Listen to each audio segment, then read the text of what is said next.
The Callisto Protocol reviews are coming in, and they're very mixed and not looking very positive. I'm going to be breaking down some of the ones that I thought were the most helpful, as well as playing the game for my second show. So if you do want to see me check out the game and get into gameplay, that will be another live stream on this channel. Be sure to check out all the links below for ways to support. I do put the information right here at the beginning of the video, so you don't have to go searching for it. This is a Reforge update. The Callisto Protocol reviews are coming in, and they're not looking very good. Lots of mixed response to this game that was looking very impressive in virtually every setup and lead up to the launch. I'm breaking down the reviews for you very quickly, as well as talking about how it's doing on Steam. I've got SkillUp, I've got Game Informer, and I've got PC Gamer, and they're all looking at things in similar ways, but also not having consensus or agreement. So let's just start by saying currently it is sitting at 29% on Steam. Many people were saying, well, you know, Evil West didn't do as well or wasn't as good. You know, SkillUp recommended that game. Well, Evil West has a 77%. This is SkillUp's review. He does make comparisons to other horror games in his review. So I actually find myself agreeing with SkillUp a lot of the time, and so I'm worried after listening to his review. I want to start with his. He does not recommend this game. One of the reasons it's receiving a 29% on Steam is he says there's stuttering, just constant stuttering. It ruins jump scares. It just completely shatters immersion. It happens almost throughout the entire game. He had to set the game to 1440 on medium just to get the thing to run well enough to play. So this is probably going to run pretty poorly on the Xbox Series S, and that's not a fault of the S necessarily, but this thing's struggling to run on PC. It reminds me of what was happening with Gotham Knights and Plague Tale Requiem.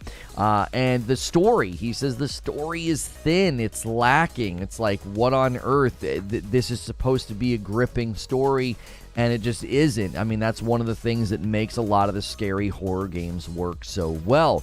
He was disappointed in the lack of story, or the thin story, because he says the characters do look amazing. And honestly, if you look at some of the things that people have revealed, it looks fantastic. Like, the way the characters look truly impressive. He says combat is very simple, and he said some of the dodging one-on-one against bosses is just incredibly easy, but it falls apart when you face multiple enemies. He says there's no lock-on targeting, there's no quick turn, there's lots of off-camera damage and attacks, and he said, quote, if one thing goes wrong, any one of those things spells instant death.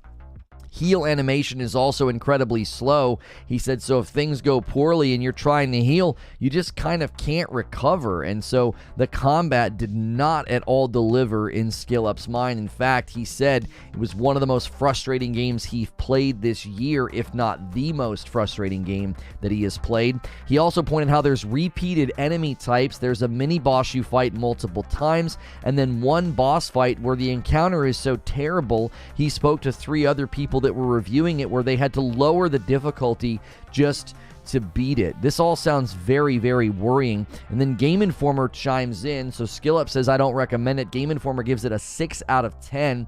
There are glimmers of greatness, they said, namely in its opening hours, but what unfolds after is a tiresome and unsurprising 8 hours that feels like a relic of the past.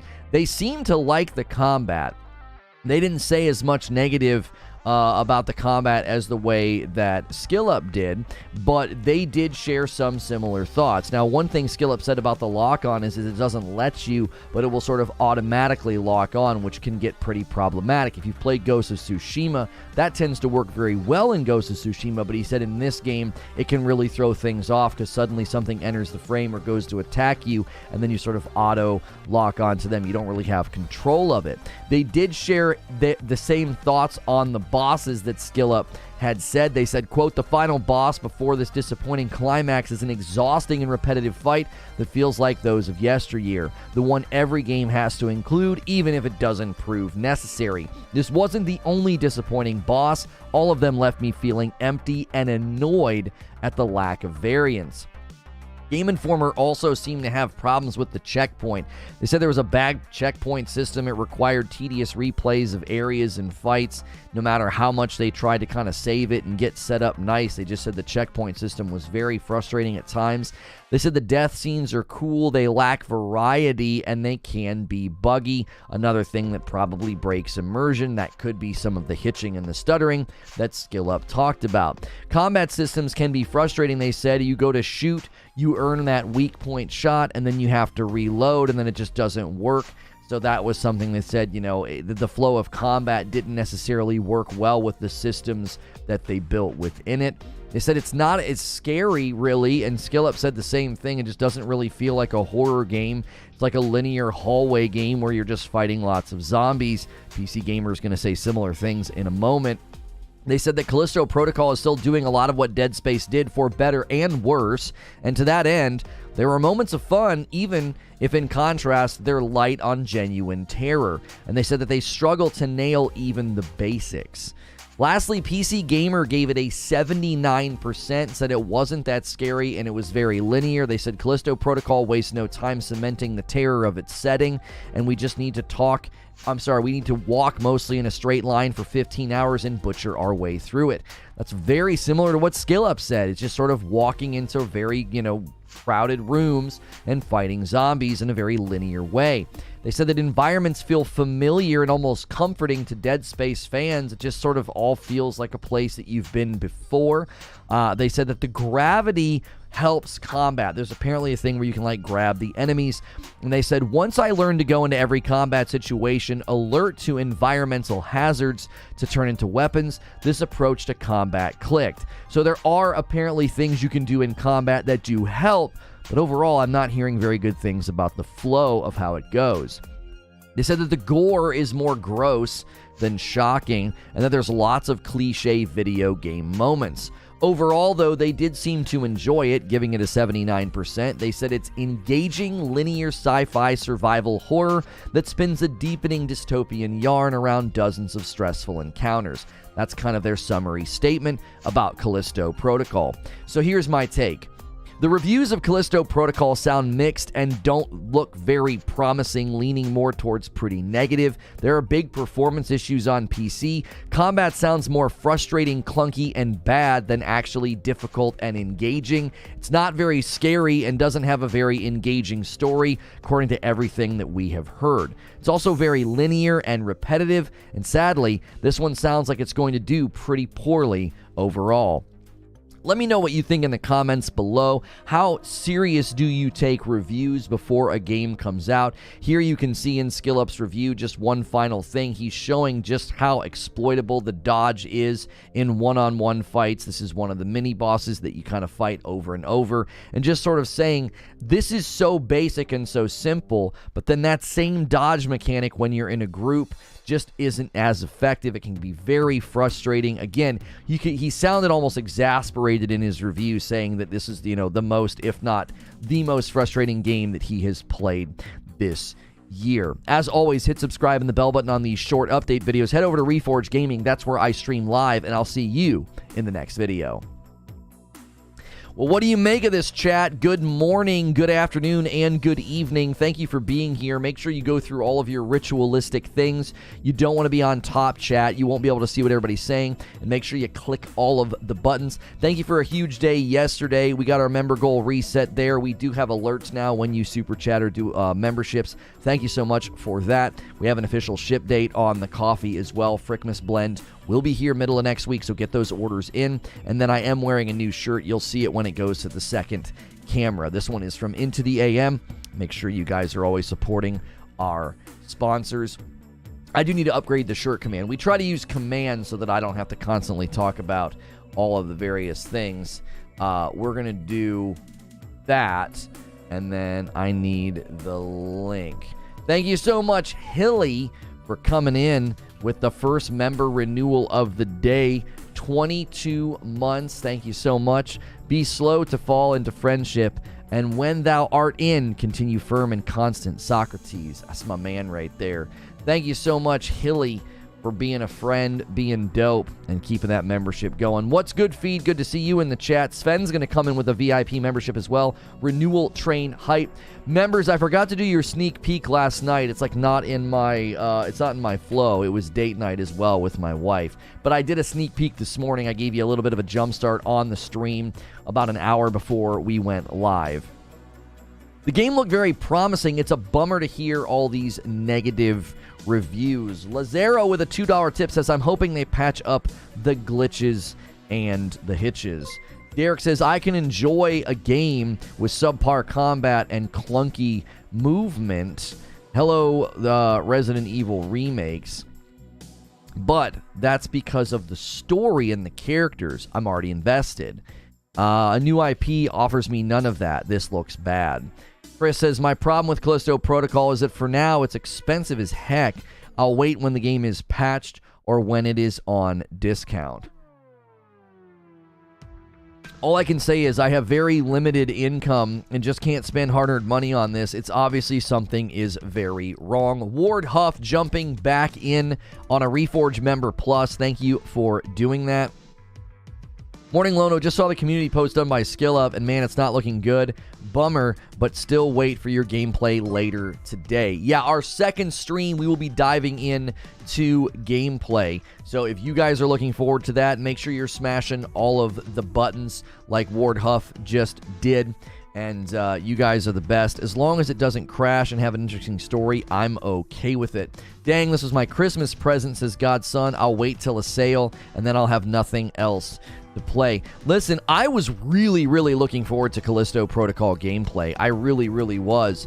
But it is abundantly clear that this game is not doing well. It's not doing well. It has a 29%. There's the new shirt from Into the AM. If you guys like these kind of shirts, make sure and support me over there, code Lono, or use the shirt command. There's links below as well.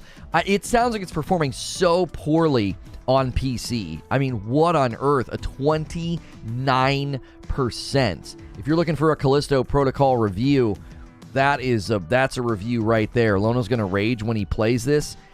Bro, it sounds like all of the things I hate in a game. Stuttering, hitching, overwhelming you in combat so that you just like automatically take damage. It sounds like all the things that make me want to break a controller. Sounds like PS5 is the best place to play it. Are you still going to? I pre-ordered the big dog. I pre-ordered the big dog with all of the extras and all of the goodies. I thought, this game looks incredible, man. We'll put some time into this. Whenever new content comes out, we'll all check it out. Fighting in a hallway, you're going to hate it. I mean, I assumed claustrophobic combat might kind of irritate me sometimes, but Jiminy Christmas, like, the reviews are just awful. Friday night here, so I'll actually be able to watch the gameplay stream, bro. I hope you can do your best to give it a fair shot and ignore all the negative pre-feeling, just so you can try to enjoy. This game was made for Lono, right? Yeah, I was worried. I told you guys when we looked at one of those first impressions, and I think it was the girl from IGN, she was like, the dodge is great until there's multiple enemies around. And we were like, well, maybe she just doesn't play a lot of games like this, right? We weren't dismissive because she was a girl. That's not why. It was, we read other reviews that also seemed to say similar things, and it was like, maybe they're just not into survival horror, right? Maybe they're just not into it. Yo, Lazaro with another $2 super chat. On mobile at work, so I can't gift subs. Here is money. Well, Lazaro can't gift any members. Let's get some members going. Let's get that member goal hit for the day. Appreciate y'all being here. Lono, since you never played the original Dead Space, you should try the remake. I'm gonna try the remake. I'm looking forward to the Dead Space remake, even though everybody that watches my short thinks I'm just some mindless hater. Oh my gosh, that video has hit over like 100,000 views. All I'm saying is that the enemy looks bad and everyone's like losing their mind. Just flick through SkillUp's review, and he definitely highlighted some issues that would concern me. Not a complete write-off, but enough that I don't want to rush to buy it. Apex Predator says, the combat is clunky. Optimization is awful. PS5 dips to around 34 frames, and the Series X is missing reflections. Hey, Belanjude gifted a membership. It went to Captain Crunch. Hilly gifted a membership, and it went to Godson777. Getting us started off right. Those are people who are here all of the time. I love seeing names that I recognize. Jatoak says, let's get it going. Here's 5 gifted members. Omax Pie, Cliffo, Chase Irons, Apex Predator, and Ola Fargram. Those are all names I recognize as well. That gets us almost halfway there on the daily goal. You guys yesterday hit 102, I think was the number. That's bonkers. That's bonkers. Day before that was 50. I guess you guys are always trying to, beat the previous day's record. Jiminy Christmas. Christina's going to come in and gift one as well. Seb Luca gets that gifted member. Guys, don't forget, every day we do a member segment, it's when we break for lunch. We're not doing one today so that I can just jump from this talk show right into gameplay of Callisto Protocol, but tonight I will be streaming with my wife, and members, that's a great segment for you. Come hang out with us, bring your drinks, bring your laughs. It's always a good time. And then on Monday, we're going to kick off another brand new segment for members called Mean Comments. So make sure you're checking your noties and Discord so you don't miss out on all the great content we're making for you members. It looks beautiful, but the combat takes away from the beauty so much, says Detective Seeds. If you don't like Callisto, you might not like Dead Space. I mean, I loved Dead Space 3, and I wanted to love Dead Space 1, but it was just too old. I bet you I'm going to like Dead Space Remake and hate Callisto. Based on everything I'm hearing right now, and based what I know about Dead Space 1 and the remake, I think the Dead Space 1 remake's probably going to be disappointing graphically from everything I've seen, but I bet you I enjoy it more. I'm dead serious. I bet you that's how it ends up shaping up. Oh, I need to update this to 8. Thank you, Christina, pushing us to 8 on the member goal for the day. Thank you. What a strong start to the day. Welcome on in. We are talking Callisto Protocol reviews. Callisto Protocol reviews. Not looking good for Callisto Protocol gameplay. We'll be checking it out on PS5 for our second stream today. Dead serious about Dead Space. Yeah, there you go. They captured lightning in a bottle with the first 2 games. It runs fine on PS5 in performance mode, says Smashville. Virtually, the Dead Space remake doesn't look mind-blowing. Oh, visually. Sorry, visually. I'm getting so much hate on my short about that, Pancake. It's like, look, man, it's not my fault that they pushed out a trailer for their $70 remake and it doesn't look that good. Like, everybody needs to settle down. There we go. The potential for Starfield. That little short took off like a rocket. That's the way to do it. And we're crushing the short form game, man.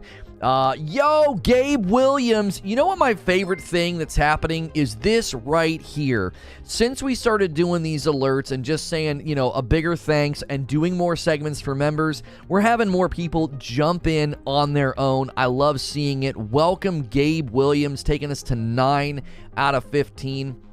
Man, I love gifted members and I love new members equally, but there's just something extremely exciting about seeing that turn, like seeing people do what Gabe just did. That just pumps me up, man. Welcome on in. It's a shame Callisto's gameplay is lacking because casually it's phenomenal. Yeah, like from the armchair, it looks insane. Have you seen the faces in this game? Have you? Oh my word. Like, they did something truly incredible. It's almost like, yeah, you meant to say visually, not casually. I think I picked up what you were putting down. I love that name too, Pancake Poppy. Or is it, no, it's Poppy, right? Not Pappy. Pancake Pappy? Pancake Pappy kind of rolls off the tongue, but Pancake Poppy is probably what you're going for. I know, you're going to have to educate me.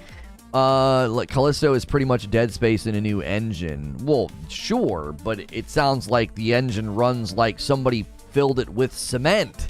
Like, it doesn't sound like the game runs all that well. You know, this is my crazy take here. The Dead Space remake, they could probably change the plot of the game, but with the exception of other games like From Software's Demon's Souls remake, I don't think they're going to do that, Chris. I don't think so. Did they run out of budget for Callisto? You know what? I'm the pancake pappy around here.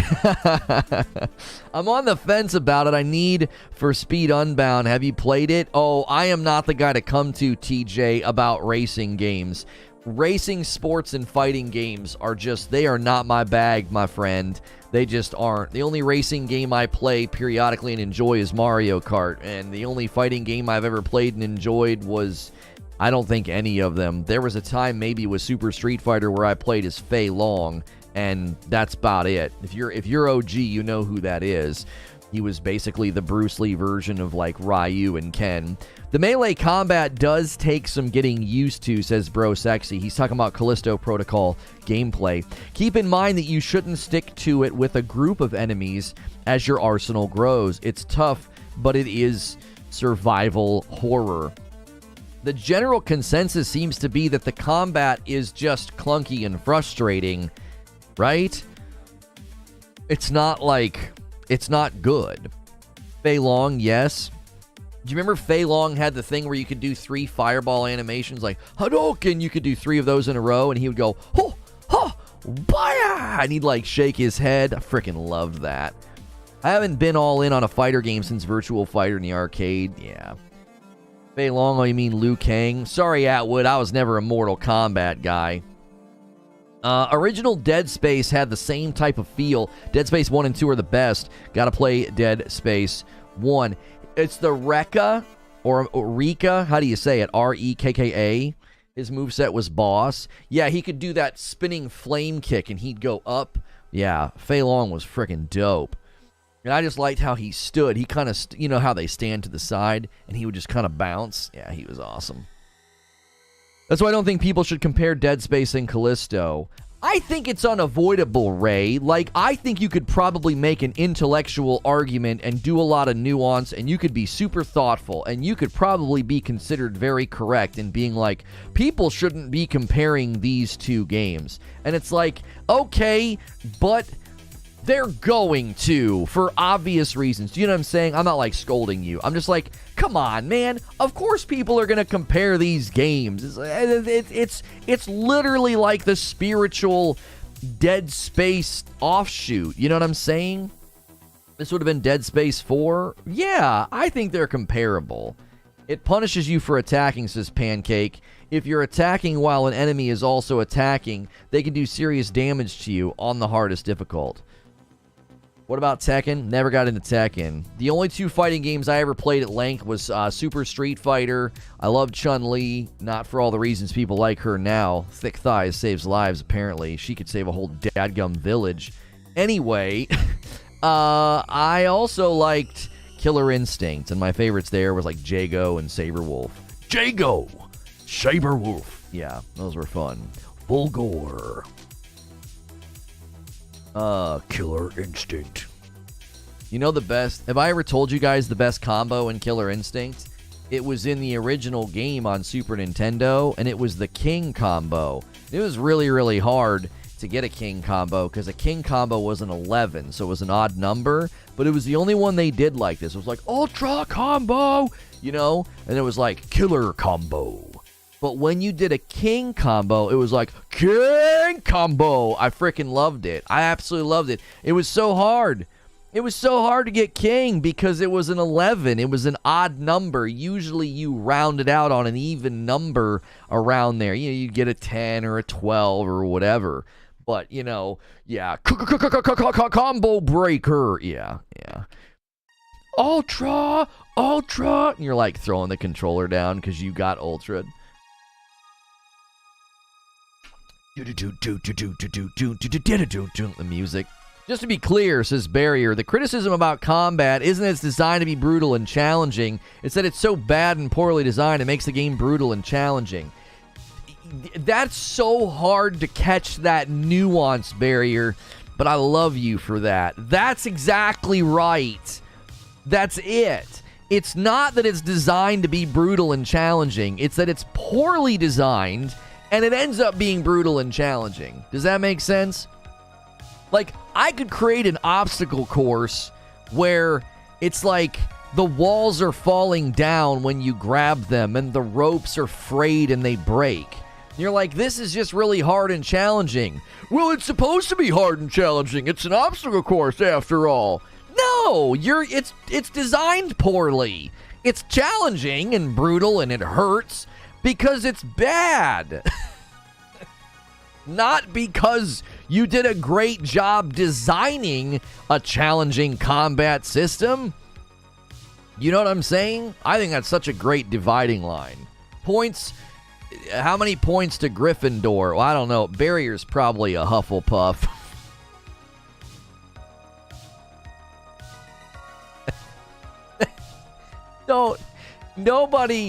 Nobody's allowed to be mad about the only Barrier could be mad about that joke, and he won't. We have a special relationship. He has a cute air fryer. So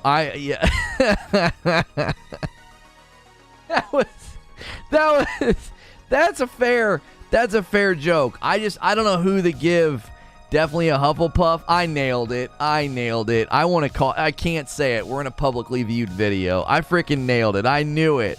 I freaking knew it, bro. All right, well, 15 points to Hufflepuff. Barrier made a great dividing line here. He did. What have I stumbled into? Teddy, how are you? Oh my gosh.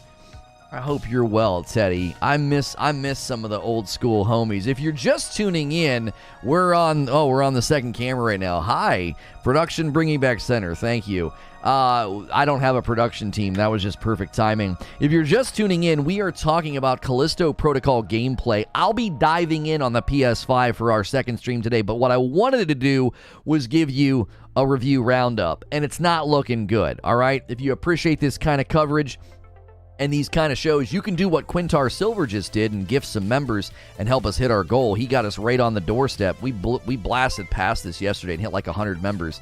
You guys are bonkers. And 5 gifted members from Quintar going to Bry, Gaming for Years, Jesus is King, Altair, and Jeremy Luce. Welcome on in, everybody. That might be Jesus is King. I don't know. Maybe you really like your friend. Maybe he makes killer sandwiches. In any case, welcome in everybody that is now a member. We do daily member segments, and we've been having a blast doing them. You guys have been missing out. Yesterday, we tried something new. We grinded some DMZ in Call of Duty. And then tonight, I'll be streaming with my wife, and it's always fun, and it's just for members. Make sure you're here.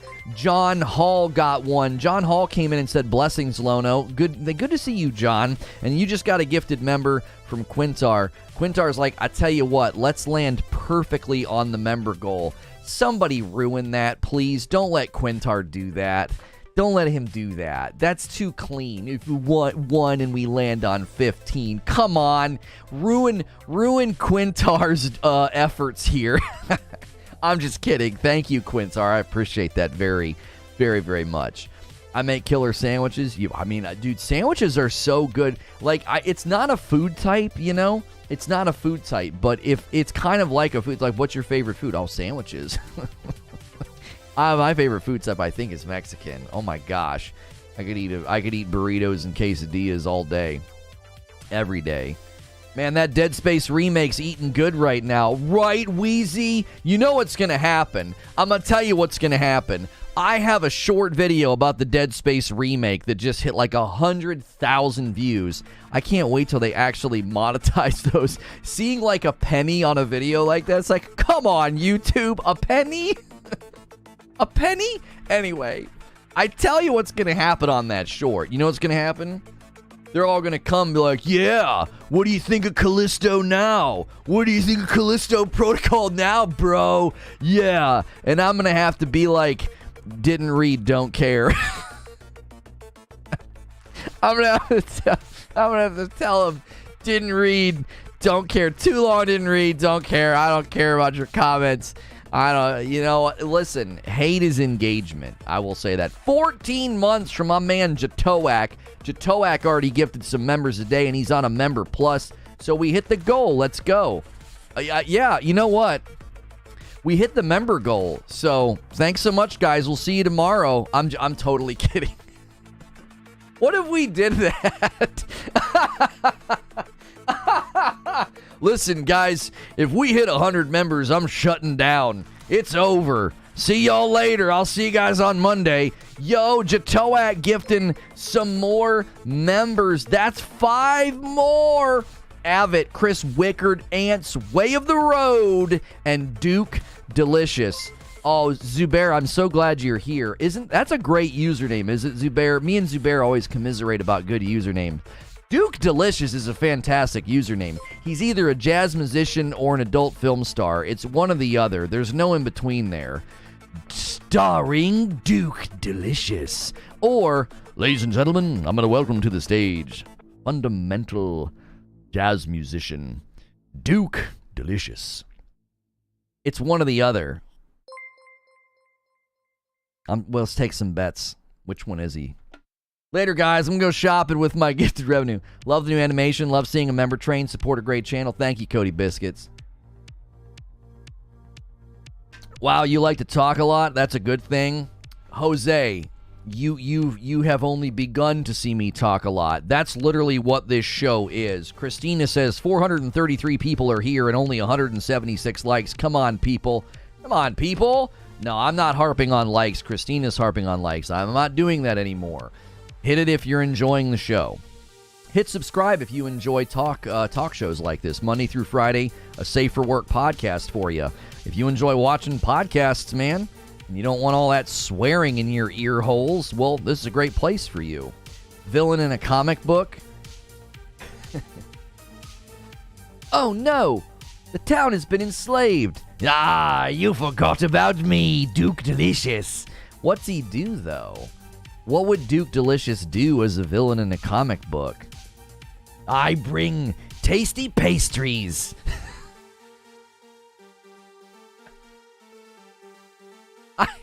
I want that back. Can we have that? We got to run that. We got to cut that out in post. Can we cut that out in post? No, we're live. Cut it out in post.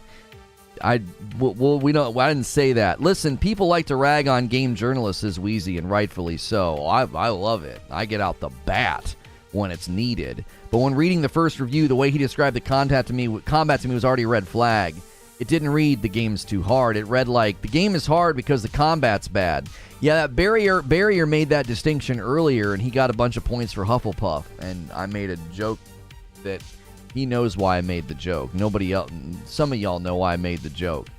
No, we can't say the kind of joke that it was because then Twitter will come for me. Just kidding. Twitter has no power anymore.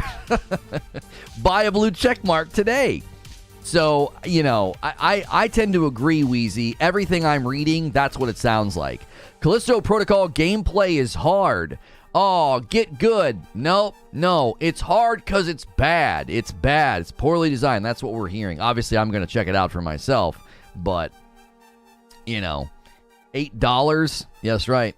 Do you think Callisto is another example of ray tracing causes issues for performance? I know you've been big on that. Yes. Can we please just get rid of ray tracing? It's not worth it. Nobody cares. Nobody cares. You walk up on the podium, you want to make an announcement? Yo, Detective Seeds with 8 months. Gaming is in such a frustrating spot for me. Constant half-baked games, graphical inconsistency makes me appreciate the greats even more. Welcome back. Thank you very much. You want to walk out on the podium, right, and be like, hello, yes, we have an announcement to make. We're putting ray tracing in all of our games. It's going to look absolutely phenomenal. It's going to tickle your eyeballs with lens flare and reflections. And one final note, though. The games are going to run like crap. All right, bye. No questions. It's like, what's the point? What's the point? You just keep putting ray tracing into games and driving performance into the gutter. Why? This isn't because of ray tracing. I'm not trying to create a scapegoat, Wheezy. I'm not. But multiple games that have come out with ray tracing baked in, they're bad on the performance spectrum. Like, here's my concern with ray tracing. I think the minute they put it into the game, it creates a bunch of problems. I do. I think the developers immediately are like, oh, great, now all the stuff we're trying to do is going to be harder. Do you see what I'm saying? Yo, Ashton De Rojas with a $10 tip. Callisto's not worth 60 or 70 even when fixed. Pretty clear Glen and the team put more effort into the graphics, cheap jump scares, and acquiring actors, and they put performance and gameplay last. Thank you for the $10 tip. I actually was worried about that too when I started reading the reviews. I was like, did they spend their entire budget on like the actors and making their faces look real? Because that's what it's starting to feel like. The PC performance is terrible, though. 2 out of 3 don't think the combat's bad. 26 positive ratings, 11 mixed ratings. Yeah, that's why my thumbnail says the reviews are mixed. I think that's fair. I mean, I'm going to try the game out myself. Our second show today is going to be me playing the game, okay? But everything I'm reading sounds like a recipe for Lono Rage. You know what I'm saying? It all sounds like a recipe for Lono Rage. It's like, hey, multiple targets are going to hit you a lot, and the dodge is not going to work that well. Great. I can't wait for a bunch of automatic damage. You know, do the enemies have any collision? That's another thing that frickin' happens in these games. The enemies have 0 collision, so they can just slap you through each other. I friggin' hate that. Are you going to try Need for Speed Unbound? Listen, if you're new and you've never been here before, racing games are not my bag. Racing, fighting, and sports games. Sorry, I just can't do it. It's not me. You wouldn't want to watch me play those games. You'd be like, does this guy drive a car in real life? Is his family always in jeopardy when he goes to the grocery store? I can't do it. Just can't do it. What am I getting? Oh, it's so cute. My wife's doing something with the kiddos today. My kids love Christmas. I mean, like, love it. You know? Like, I think that they would hurt Santa Claus if they saw him in public. They would, like, tackle him and just wrestle with him. He's a senior citizen. What are you doing? I love Christmas. Like, they love Christmas. The Grand Tour says otherwise. Is that what that game was, Sven, that we kept playing for bounties? I miss the days of bounties. Holy frick. Lono's a menace to CGI roads. Revoke his digital driver's license. Yeah, I'm bad. I'm real bad. I think that's a problem with most game journalists as to why they may or may not give a game bad a review, because they've given deadlines to finish and publish the game reviews. Here's the thing, Chris. You've got to eat around the fat sometimes to be like, okay, this was somebody that was trying to rush through the game. When Skill Up is like, I don't recommend the game. This is one of the most frustrating games I've played this year. In fact, it might be the most frustrating game I've played this year. Skill Up is very careful in his reviews. He doesn't review games like that. Look, I flew through it and it was frustrating. No. And you could hear it in his voice. Right? You could hear it in his voice. He was really looking forward to Callisto Protocol. He's genuinely disappointed that he has to put out a video being like, I don't recommend this game. I don't. And someone's like, well, he recommended Evil West. And it's like, yeah, because Evil West was known. We knew it was going to be a smaller dev title for less money, and Evil West also has a 77% on Steam. Callisto has a 29%. When I see multiple YouTubers all basically saying the game is crap and I really want to like it, but I just can't. Right, when you hear somebody's pain in the criticism, you know that's a problem. If they're just crapping and dunking on the game, then okay, maybe they rushed it. But when you sense pain in their voice and disappointment, it's like, yeah, this is a bad game, bro. You know? I trust Skill Up's reviews. I watch them beginning to end, and I have never once had an experience contrary to his, nor have I ever found his reviews bad or wrong after trying the games myself. I know people come in here and they'll try to like win points by like insulting Skill Up, and I'm like, guys, I think I agree with him 90% of the time. I only ever strongly disagreed with him on Anthem, and that was a nuanced disagreement. I wanted him to critique the right things, and I felt like he critiqued the wrong things more because he came to the game with expectations of BioWare. He didn't come to the game and critique it as an open world looter and then actually critique the right things like lack of endgame. But that was like the only time I kind of strongly parted ways with him. And even then, he was in good company. Plenty of people were like, what the frick are you doing, BioWare? How do you think this affects Callisto's roadmap for content? Do you think they anticipated this feedback? How do you... like? This is always my question. This is it. This is always my question. You didn't know? Are you guys alarmed right now? Are the developers of Callisto Protocol going like, oh my gosh, it runs bad on PC. We didn't know that was going to happen. Is the 29% on Steam a surprise, you fricks? What are you doing? Delay the game. Like, what's happening? What did you do? There's no way. I refuse to believe any developer that pushes out a game that runs this bad, I refuse to believe they're surprised by it. Oh, what happened? It was running fine yesterday. Nope. You knew, and you shipped it anyway. You took people's money knowing that it wasn't ready. I'm kind of done with that. I am. I'm kind of done with that. Like, in the gaming industry, if you launch a game that's a little rough or needs a day one patch, fine, okay. I'm not going to take you to task for that. But when you launch a game that performs so poorly, you get a 29% on Steam, frick your game. It shouldn't even be in the dadgum storefront.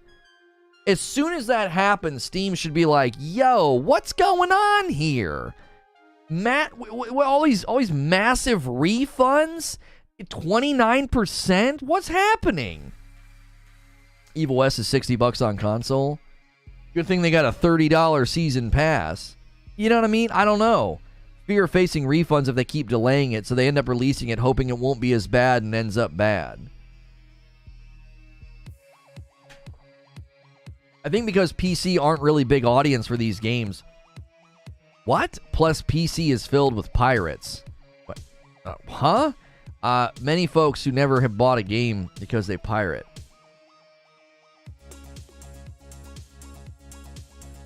Yeah, I know it runs fine on the PS5. I do. I'm struggling, Wheezy. What did I just read? What are you saying, Jenna? Come on. Listen. I don't know if we've ever interacted before. So I don't want to immediately like drive you off and be like, what are you talking about? But what are you talking about? That's not a response to a 29%. Yeah, well, people don't really like these games on PC and people pirate games. What? What do you say? What are you even saying? I don't think pirating of video games on PC is it that big of a deal these days? I mean, Jiminy Christmas. PS5 performance is great. Cyberpunk ran fine on PC, so same game director that's responsible for Call of Duty World War II and that generic story and crappy QuickTime events. Doesn't surprise me that Callisto was launching broken AF. They use Denuvo anti-pirate software, which does cause problems. Wait, this has Denuvo in it? Skillet reviews often are opinion-based, but this review highlighted several objective failings. Jaggy, hang on a second, Jaggy. Aren't all reviews opinion-based? Like, the front half of your sentence doesn't sound like... It doesn't sound like anything... The Callisto Protocol will use Denuvo. Oh my gosh. The stutters were more present in the beginning, but it stabilizes after a while. I'm probably 4 hours into the game and getting 50 to 60 FPS, though random spikes here and there. Denuvo. Well, no wonder it's running like garbage on PC. Come on. What? The fact that it runs fine on PS5 and runs so bad on PC it's getting a 29%, isn't that like the only thing we really need to say? Like, I don't know. Regarding Elden Ring, any news regarding the DLC? No, there's speculation that they'll make an announcement at the Game Awards. I think Bandai likes Jeff. SkillUp takes a minute in the beginning of his video to make a disclaimer that reviews are opinions. He knew people weren't going to like his opinion. SkillUp accurately portrays what he is speaking on opinion only, and when it's just his personal taste or bias, so that can't really be a critique of his either. Well, Jaggy wasn't critiquing him. Jaggy was saying that he has objective failings in his review, right? The Kiro 2. Don't you do that. Don't put that mojo out there. No. Don't. You're gonna get people excited. It has 60,000 people wishlisted. You can't say PC gamers didn't want it. Yeah, exactly. Exactly. PS5 performance mode is hitting 50 FPS. Yuck. To be fair, you can review in non-opinion ways. The frame rate is, the resolution is, the console it is 4R, the story is hours long. That's not a review. That's a technical breakdown, though. You know what I'm saying? That's not a review. I can get a tech breakdown from Digital Foundry. Yo, a VIP Plus membership. That's a big one. 16-month renewal from Gilly. Since it's got de novo, anyone want to take bets on how long till they accidentally drop a DRM-free version of the game, meaning it can be instantly pirated everywhere?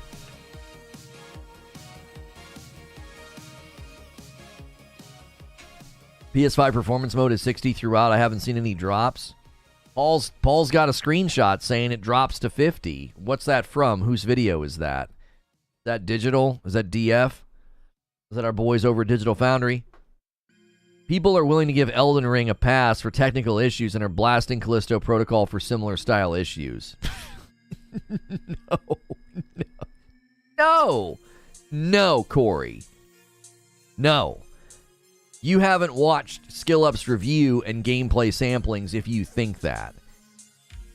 If you think the things that we're struggling in Elden Ring are equal to what's happening in Callisto, number one, that's not a fair comparison. Number two, there were a lot of people being very harsh about Elden Ring's framing in the beginning. I was one of those people. I was like, this is embarrassing. Your highly anticipated 10 out of 10 game is apparently stuttering? It's kind of what I'm getting at. People also want to know how the game feels and such. Just the bare objective facts aren't quite enough. Right, exactly. The minute you leave objective facts, it's no longer a technical breakdown. You're going to get into the theater of opinion, of course. Excuse me. People watch reviewers like SkillUp, Young Yeah, and Angry Joe for their personal opinion and general take on video games. It gives the viewer the ability to either invest in a product or save their money. Right. Hell Was Here says, I just refunded this game. The combat is objectively bad. It can't even deal properly with multiple targets. The level design is bare bones corridor guided tour. The performance is ridiculous too. El Analista de Beats. We've watched their videos before. They're the ones that did a technical breakdown of Callisto. Callisto PS5 performance mode dips into the 50s, according to their breakdown. The critics who didn't reduce their score at all because of technical issues. Well, hang on, Doomslayer. There were people that spoke out about that. There were people that spoke out about that. They spoke out and said, listen, I did not have any issues day one. I'm sorry, they said I didn't have any issues until the day one patch went out. Right?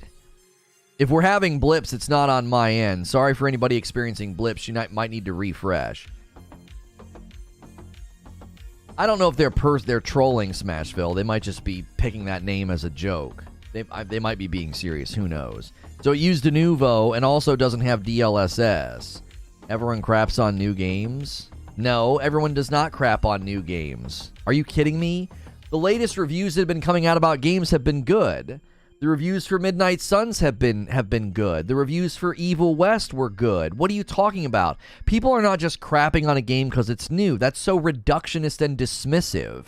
If you look at any of the reviews of Callisto Protocol, no one's like, it's new, it sucks. It's, oh my gosh, I wanted to love this game and it runs so bad and the combat is so poorly designed. Are you kidding me? God of War Ragnarok, yeah, got like universal praise. You're literally, I hate this word, but that is copium, bro. You are coping hard if you think you're going to defend Callisto by being like, people just love to hate on new games. That is not what is going on right now. No way. Yeah, Evil West got a 70 Metacritic score and a 7.1 from the users. And I think most people go into that game knowing they're playing a 7 out of 10 game. It got a 77 on Steam. That's a perfectly fine score for that game. That's not some big AAA studio, some big, huge, massive budget. It's a 7 out of 10 game. That's a solid game. Like, go to Callisto's review score right now on Steam with 29%. Reductionist is what I think you are looking for specifically. Well, no, reductionist is when you reduce criticisms down to a single thing. He's being dismissive. There's a difference between being reductionist and dismissive. Reductionist would be, oh, people just don't like it because it's too hard. That's reductionist. You're reducing something down to a bullet point. Being like, oh, people just love to hate on new games. That's not even reductionist. He's not even entertaining their criticisms. He's dismissing their criticisms. There's a categorical difference between dismissal and reductionism. I love the word copium, hopium, and grumpium. They're all classics. Evil West is an okay game, surely better than Callisto, but I still refunded it. The hand-holding and level design killed it for me. Repetitive combat and lack of enemies. Oh, wait, did you refund Evil West as well? Sorry, I had to check my own statement. He said he doesn't think it's terrible and that people will find enjoyment in it. Wasn't trying to spin it as if he liked it. Oh, are you talking about Skill Up? Yeah, Skill Up basically said, like, I can't recommend it. And he said some people will find it enjoyable. He thought that. He thought there would be people that would enjoy it. Everyone's disappointed because they wanted to love it. You have to look at Callisto Protocol in the unique way that it exists. Right? Callisto Protocol is a game for gamers. It's like the people and the dude behind Dead Space basically got shoved out and decided to make their own game. And gamers wanted to back this and support it and love it. When he was standing on that stage with Jeff Keighley in Summer Game Fest, I was like, this is guy, man. I like this guy. People wanted this game to be amazing. And it sounds like it's just not. It sounds like even if you like it, even the people that like it aren't giving it a high score. Even the people that are enjoying Callisto Protocol and saying that they liked it, they're not raving about it. They're not giving it 9s and 10s. It's getting 7s and 8s from the people that enjoyed it. And then it's getting like 5s and 6s from the people that didn't like it. Very much seems like you either love it or you don't, and that's been true of survival horror for so long. I don't know. I don't know if it's in the category of like you either love it or you don't, and that's true of survival horror. Skill Up seems to be very, very experienced in survival horror and tends to really like survival horror, and he's like, this isn't even a good survival horror game. I mean, PC Gamer gave it a 79%, and they said it fails at the basics. It fails at the basics. It's just a bunch of corridors with zombies.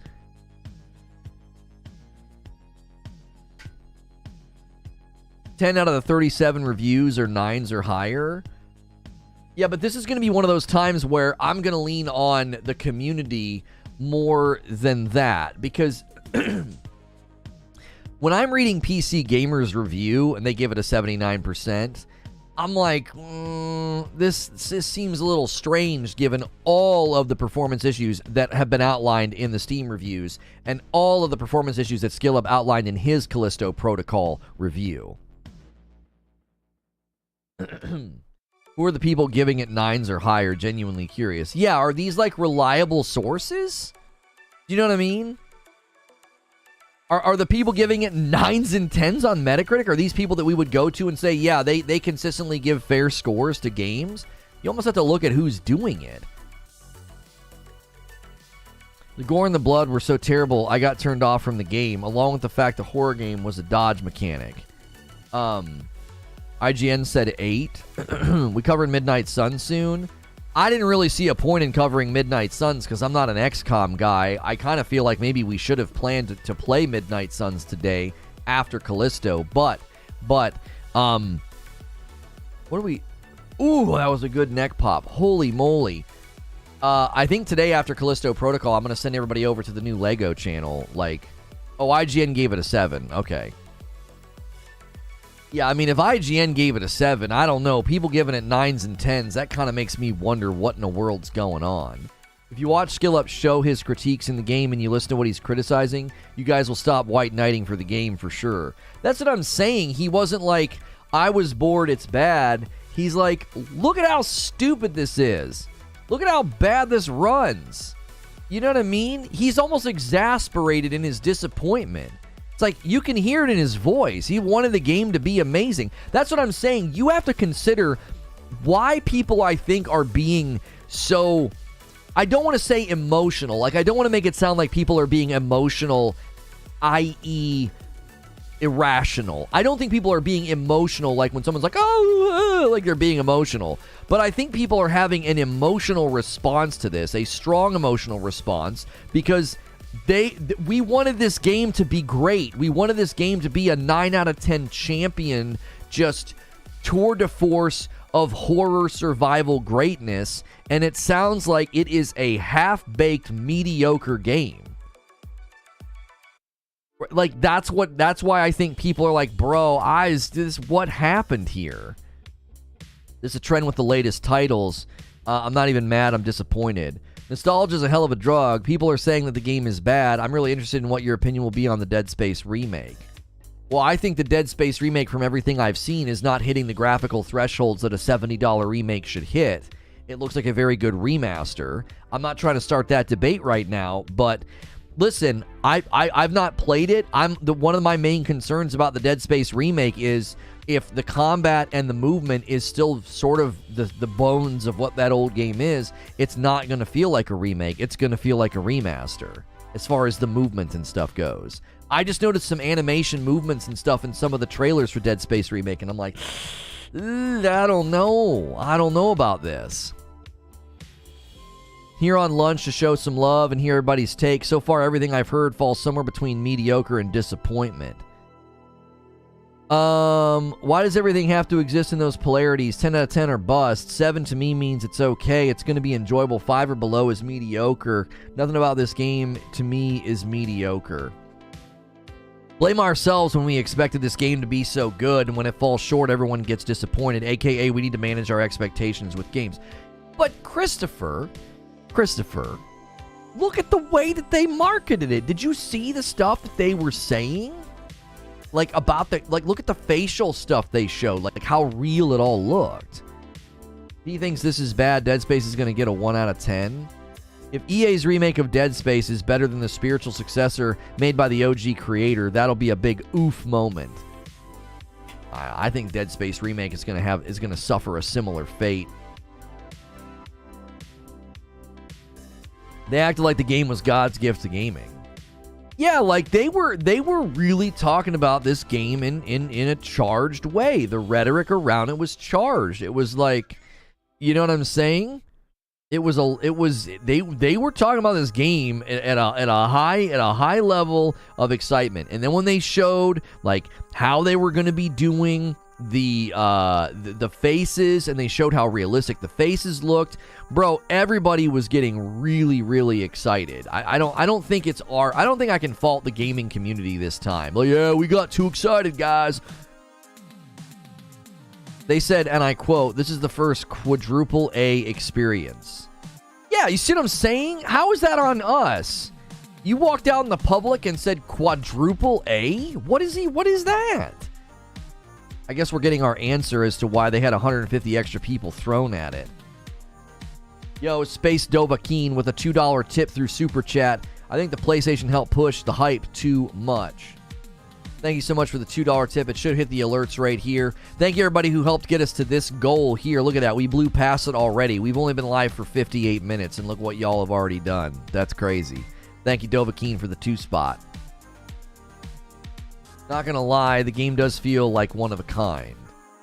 I'm not white knighting, says the Zenin Gamer. I beat it yesterday, and I trust my judgment for what I like and don't like. I find it funny to see the reaction to this game since Dead Space. I didn't play a game like this. I just played Callisto Protocol. I think it's pretty cool. I'm not used to the dodging system being on the left stick. Sony devs were just motion capture studios. Yeah, the Sony devs just came in for motion capture. They weren't brought in to help with development.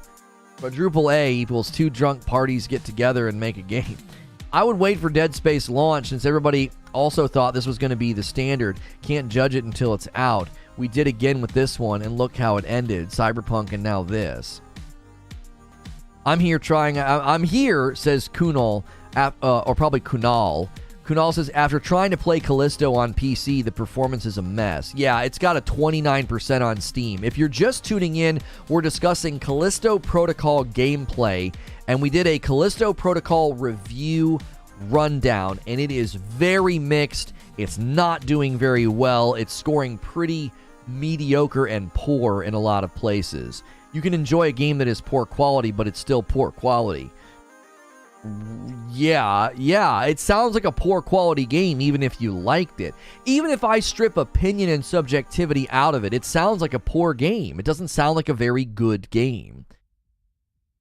Dead Space will just have so much content, New Game Plus and no season pass. I wait for every game now, no matter how hyped. I don't pre-order, and I really try to manage expectations. I also would tell the combat wouldn't be for everyone from the previews. Did no one pay attention to the previews? Oh, you could tell that the combat wouldn't be for everyone from the previews. I mean, yeah, we kind of said that. You know what I mean? Guys, we're an hour into the broadcast. Thank you for being here and doing all the things.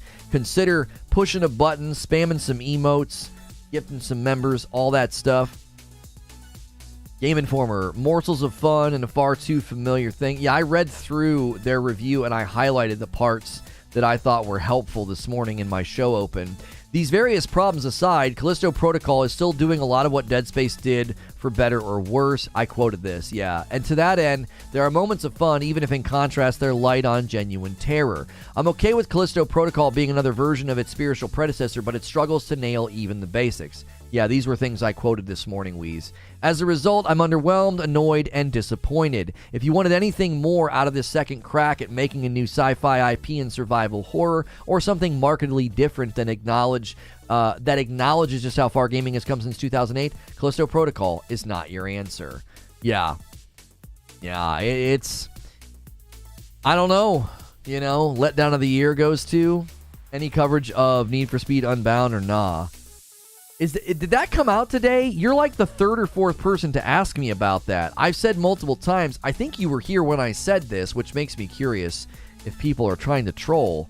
I don't cover racing, sports games, and fighting games. I feel like you were here when this got asked. Is it just out today? Okay, all right. I was like, what is happening? Everybody keeps asking me about this game. I don't cover those kind of games. Maybe you've not been here before. I'm a Dead Space fanboy, and I gave Cyberpunk the same 6 out of 10 as all Dead Space. It's not for everyone. You just arrived, sorry. Okay, I thought maybe you were here earlier. Your name looks familiar. Maybe you weren't here.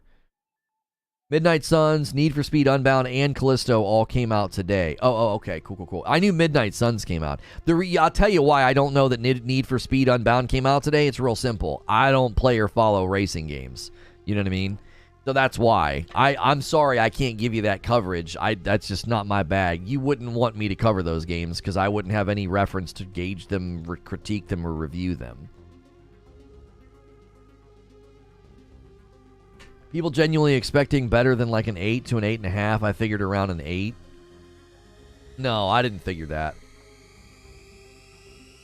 Once they started putting out that facial stuff, Eugene, I thought this game was going to blow us away. I really did. I really did. It was like, I honestly thought after I saw that facial stuff, how they did the facial graphics, I was like, oh man, this game's gonna freaking blow us away. Would missing reflections in the Xbox versions have anything to do with the motion capture work from Sony, or is it an optimization issue that solely rests on the dev? No idea. They marketed this game like it was going to save gaming.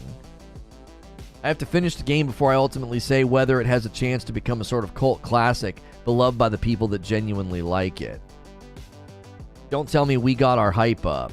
Yeah, I don't agree with that. I don't agree with that. 76 isn't good. People praising Evil West. I think Evil West getting a 76, 77. I think Evil West landing in the 70s is impressive. I think a game like Callisto landing there or lower is not impressive. Will you be doing a full playthrough on YouTube of Callisto?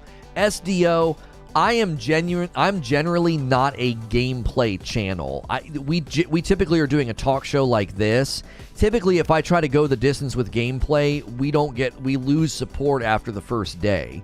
Like the first day, everybody's hyped and wants to see it, and then I get to part 3 and everyone's like, "Can you just do a talk show again?" My appeal is that I can sit here and talk for multiple hours at a time and never shut up. My appeal is not gameplay. It's just not what my brand sort of centers around. Now, there are games where we might do more gameplay of.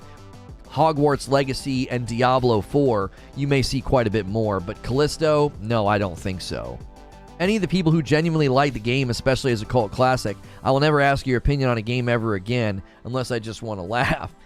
People wondering why all these studios are being bought up can't make games anymore. Why would anyone play a ray tracing game with all this other good stuff coming out?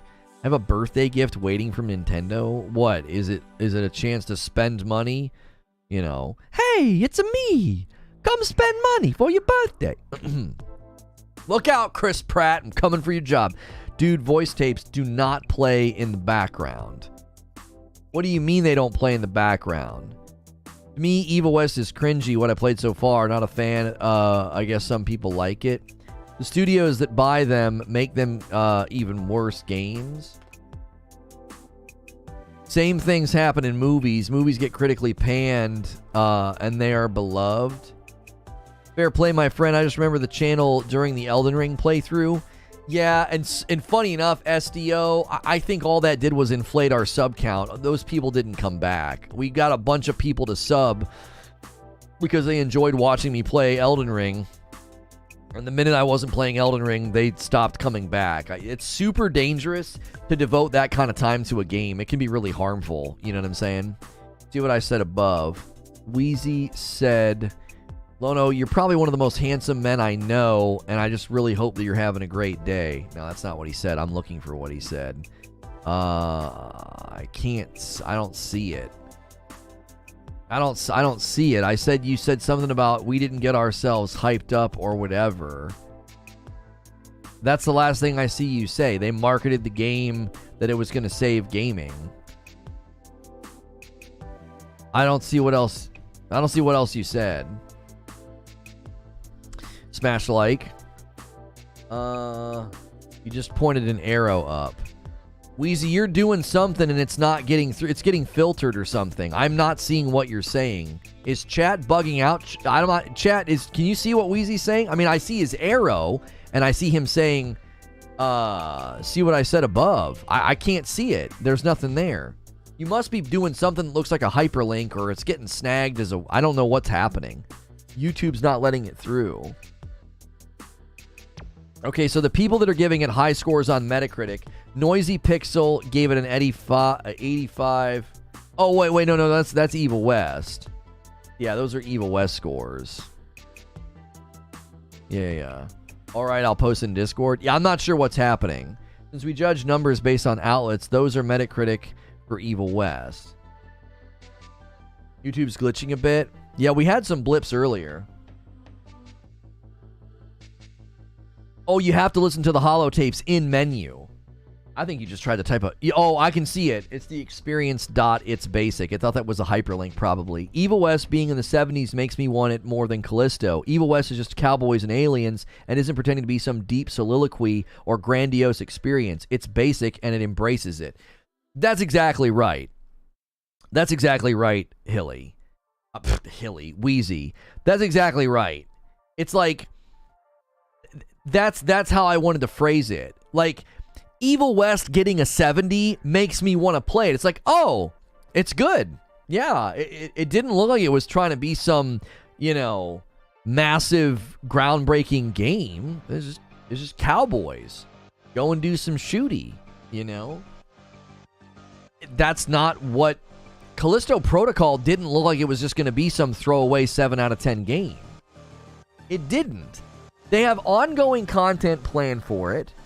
They showed us how amazing that they could make them look like the real people. Like, look at the facial capture animation stuff that they showed us.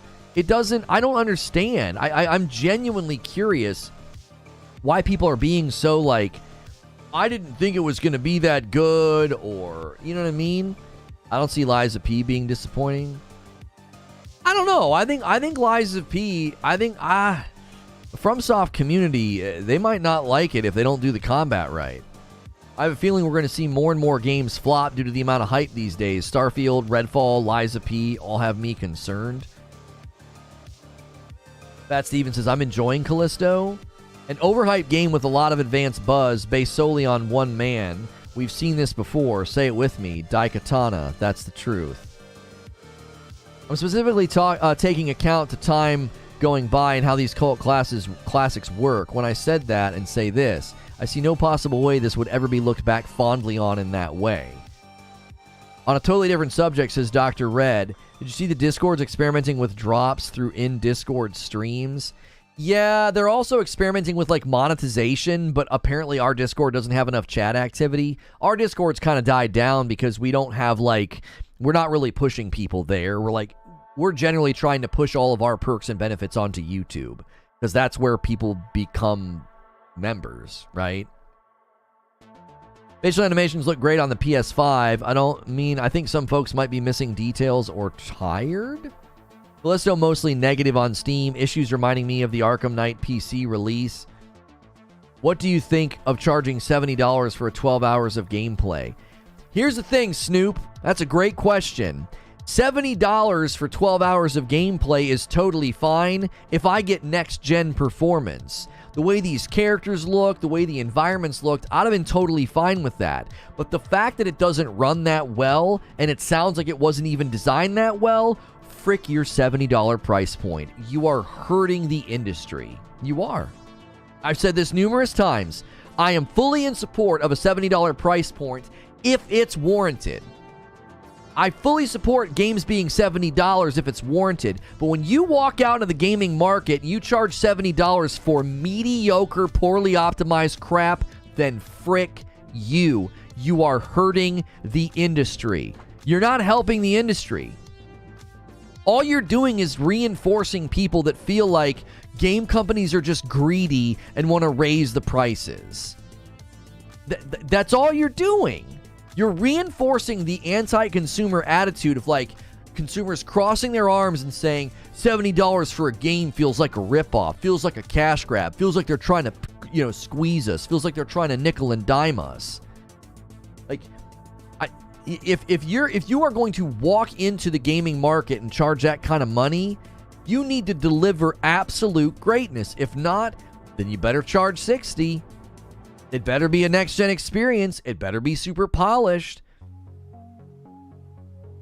They're doing a good job of giving these people ammunition with a $30 season pass as well, right? $90 with tax Canadian for the basic edition, says Fat Steven. You're not getting my 70, says Moon Man. I'm fine with those 12 hours if it's a good experience. Yeah, to me, it's not about the length of the game. The people that, like, get out their money and they're like, okay, for every dollar I spend, I need this many hours of entertainment. I don't think you can do that with gaming. I just don't think that you can. Because you're going to get potentially thousands of hours out of Elden Ring, and then what? 30 to 50 out of Ragnarok? Maybe 60 or 70? You're going to get, like, ratio-wise, you're going to get way less hours from Ragnarok. That can't be your only metric, if that's my point. If nickel and dime are two strapping men, the gaming industry has been nickel and diming us for years now. That statement doesn't make any sense. What? I totally missed that there was an additional $30 purchase baked in. That's just bonkers. Well, yeah, if you want the season pass, if you want all the extra content. The reason I don't need to finish the game to come to that conclusion is because if any game would become a cult classic, it would be the game this game is inspired from. It would be this game. It's inspired from Dead Space. I agree, and I prefer very long games, but if it's 12 hours and it's good, I'll play it more than once. How much was Stray? I don't know the price of Stray. I do not know.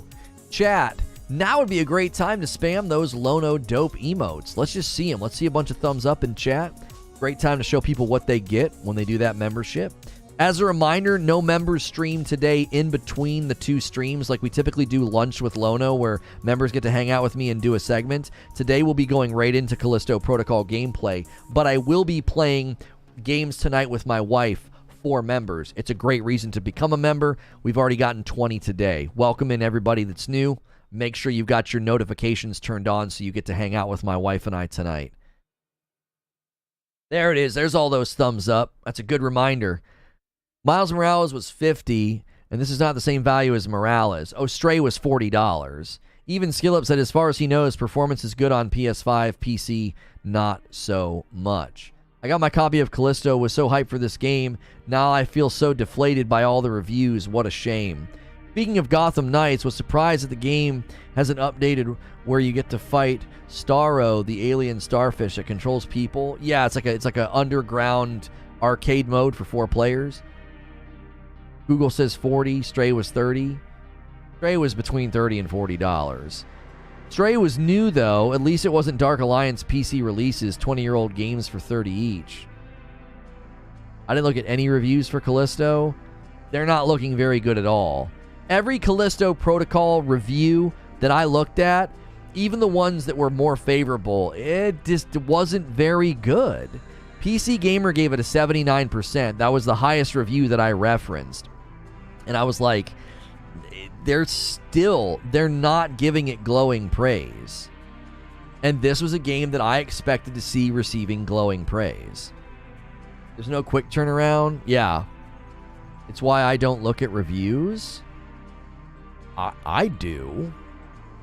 I don't think, it's like Rotten Tomatoes never accurate. That's too sweeping and dismissive. No, Rotten Tomatoes is very helpful sometimes in giving you a depiction of how good something is. There are times where it feels like the reviews are bought and paid for, but the idea that there's somehow like a purer way of experiencing games by not looking at reviews first, I kind of reject that mentality. I don't think that's a mentality that I agree with. It's almost like, nah, dude, I play games and decide for myself. Okay. Tell me you waste money on bad games a lot without telling me you waste money on bad games a lot. Like, you know what I'm saying? There's so many games that you could be saved from by just like reading a handful of reviews. Well, I don't want it to shade my opinion. Oh, okay. It has a 29% on Steam and tons of performance issues on PC. Wouldn't you rather know that ahead of time? Wouldn't you rather know ahead of time that like Warhammer Darktide runs poorly on PC, or is clunky and the combat doesn't feel very smooth? Yeah, wouldn't you rather know that Gotham Knights is just mediocre, mid-lane, poorly baked garbage? I don't know. That's only an acceptable position if you also play blind and never use a wiki or a guide. Well, they fixed Darktide? What do you mean they fixed it? It's running like crap on Xbox, says Sean. Go ahead and not watch reviews about games if you got that constant money to waste on bad games. Otherwise, you're just being foolish. Yeah, I don't agree. I don't agree with that mentality. Reviews do help, but also I have a love for Dead Space style games, so review whether or not, I just wanted to play it. That's totally fine, Fat Steven. Like, if Ghost of Tsushima 2 was coming out, I probably wouldn't read very many reviews about it. I would dive in day one, right? Hellblade 2. I ain't gonna read a single freaking review. I'm gonna dive in day one. What's that super creepy game with all the gross bio imagery and sound? You played it a few weeks ago. I'd rather just play that. A super creepy game with the gross bio imagery and sound? Oh, Scorn. Yeah. Scorn was more of a puzzle game than a combat game, though. Yeah. I mean, like, when Elden Ring was coming out, I didn't read reviews, I just bought it. Yeah. There hasn't been enough horror games for consoles lately. Ghost of Tsushima 2 should be about ninjas. No, I think Ghost of Tsushima 2 should be about Jin training people in the way of the ghost.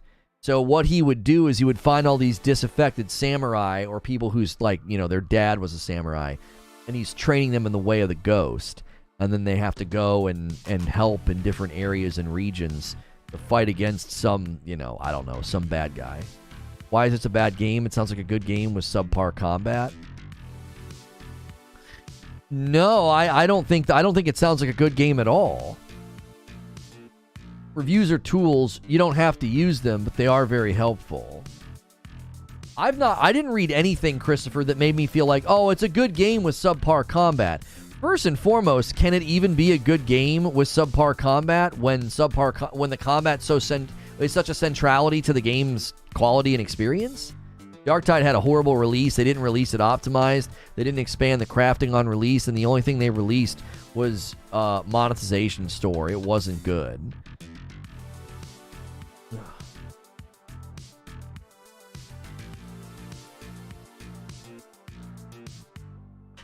Basically, the game reads like a subpar combat and a mediocre game. Yeah, like, I'm reading reviews that say they fail at the basics of, like, a horror game. It's super linear. It's not scary. It's a lot of jump scares. It's linear hallway zombie fights. Like, it does not sound like a good game at all. It sounds very mediocre. I've had no issues with Darktide minus GeForce Now. Crashes once in a while. Oh, I couldn't get consistent frame rate on my 2080 Ti. I never have issues with game performance on my rig. Now, my rig has something periodically where the whole thing freezes and I have to restart it. But once a game is up and running, my rig never has issues. Like, games run very, very smooth. I'm going to wait for reviews of the Harry Potter game. Oh, Hogwarts Legacy. Well, the Way of the Ghost is literally ninja, isn't it? That's the whole point of the story. Yeah, but isn't it more fun to create their own lore and to create their own backstory instead of calling them ninjas? Do you see what I'm saying, Lance? Like, I'm not going to disagree with you that would be almost like an alternate history of what ninjas were, but it'd be way cooler to keep calling them ghosts instead of calling them ninjas. Like, I don't know. You know, following the way of the ghost sounds way cooler than, oh, we're ninjas. Like, what? Ghost of Tsushima 2, Way of the Ninja. That doesn't actually sound that bad. I don't know. Maybe I talked myself out of it. I just think it'd be cooler for them to own their name and that story of what he was. Callisto focuses on combos and melee combat. This is nothing like Dead Space combat. Yeah, I'm not even worried about that. I don't even know. I honestly feel like a lot of people approached this game and they weren't approaching it by being like, you know, I really need this to be like Dead Space. I think they just wanted a good survival horror game. Do you know what I mean? I didn't listen to a review or read a review about Callisto Protocol gameplay that sounded to me like someone said, I really need this to be like Dead Space. It was like they wanted a good survival horror game and they didn't get one. Mortismal Gaming, Callisto Protocol, reviewing it after 100%. Review after 100%. You know what a ninja is? A ninja's an assassin. That's right. Teenage Mutant Ninja Turtles. We were not allowed to have Ninja Turtle toys as kids or watch Ninja Turtle cartoons. And because my mom was like, do you know what a ninja is? A ninja is an assassin. It's an assassin. Our mom's great. She is. She was a great mom. But we grew up in an era where, you know, there were sections of the world that were being very protective about kids programming and stuff. Kids programming and cartoons. Yeah, they're heroes in a half shell. You grew up weird. I turned out okay, didn't I? Dead Space has its time. In my opinion, I will play the remake of Dead Space. It's in a class of its own. I grew up with Mormons. I get it. Yeah. Certain sectors and And beliefs and practices. Yeah. Jury's still out. I printed your label too last night, Zubair, for your coffee. Okay. K-pop star Rain, starring in the film Ninja Assassin. I kind of love that film back then. What a terrible name, Ninja Assassin. Wait, what? Boxer Fighter.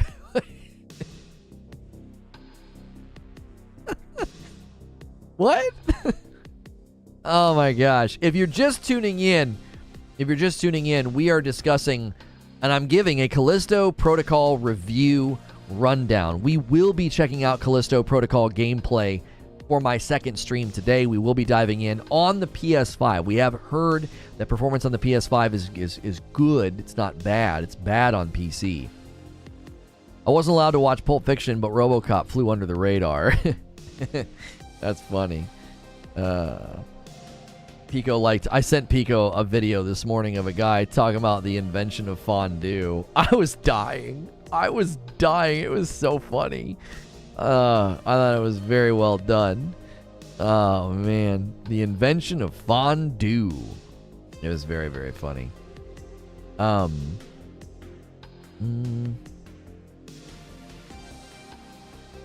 It worked perfectly on Series X for me.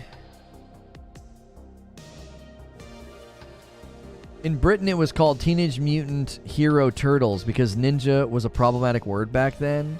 Are you serious? I didn't know that. Huh. That's funny. That is funny.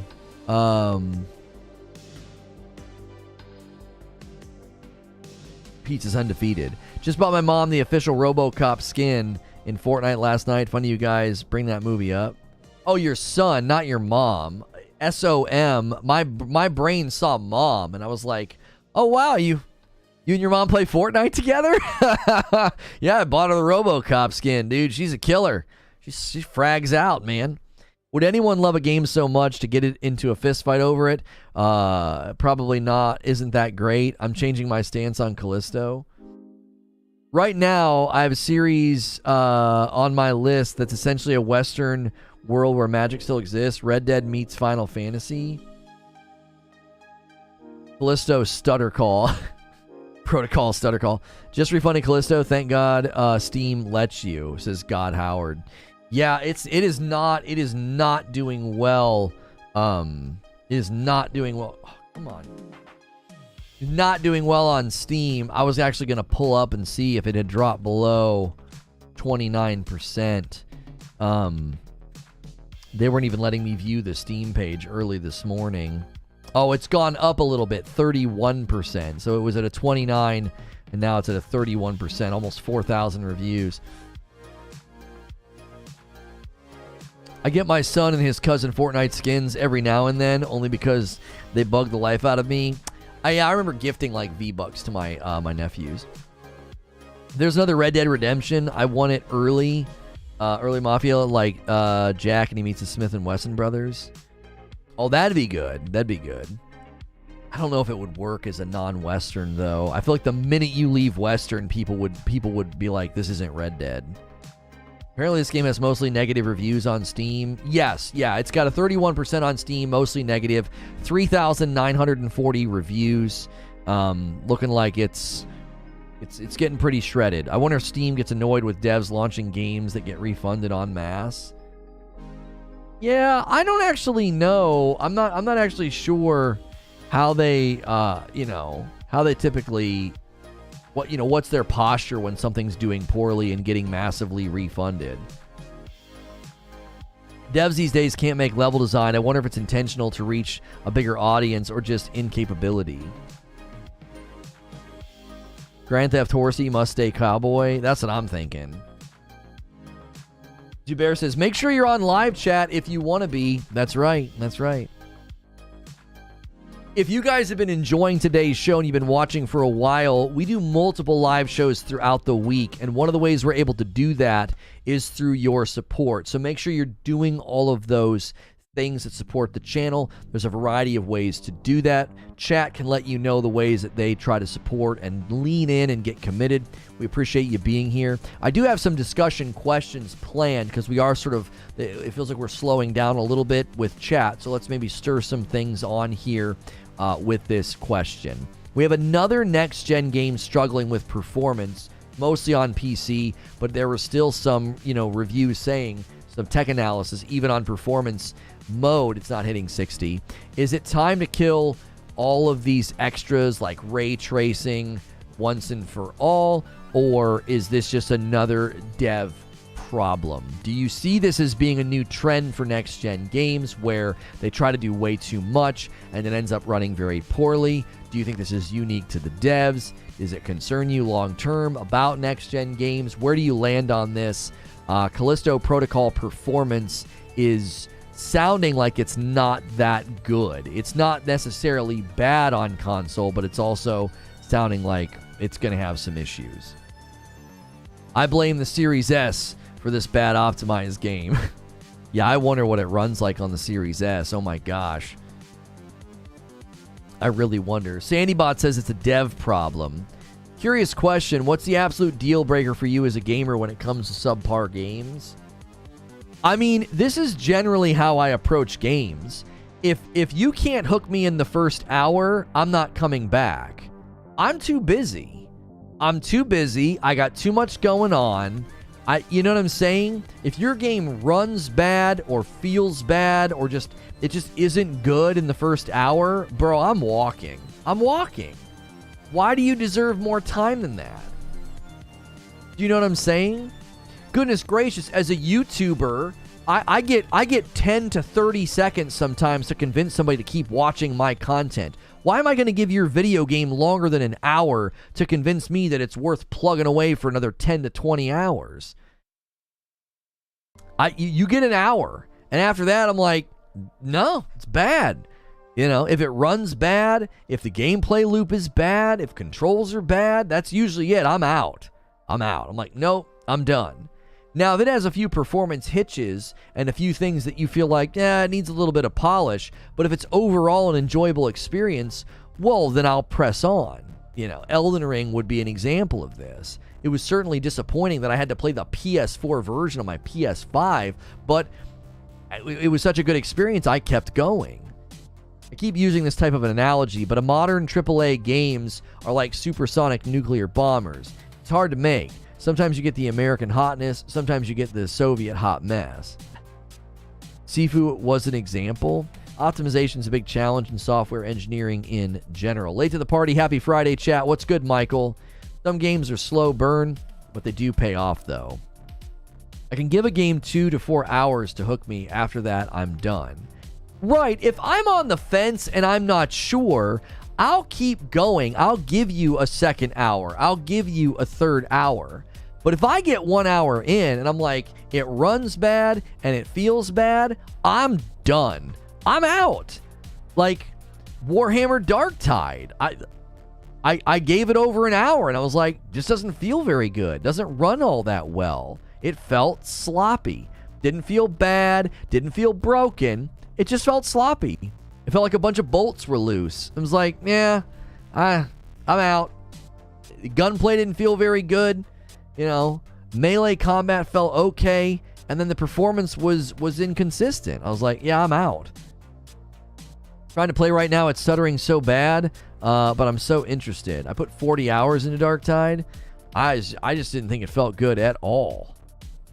The shooting felt bad. It felt clunky and dated. Movement felt clunky. I don't know, man.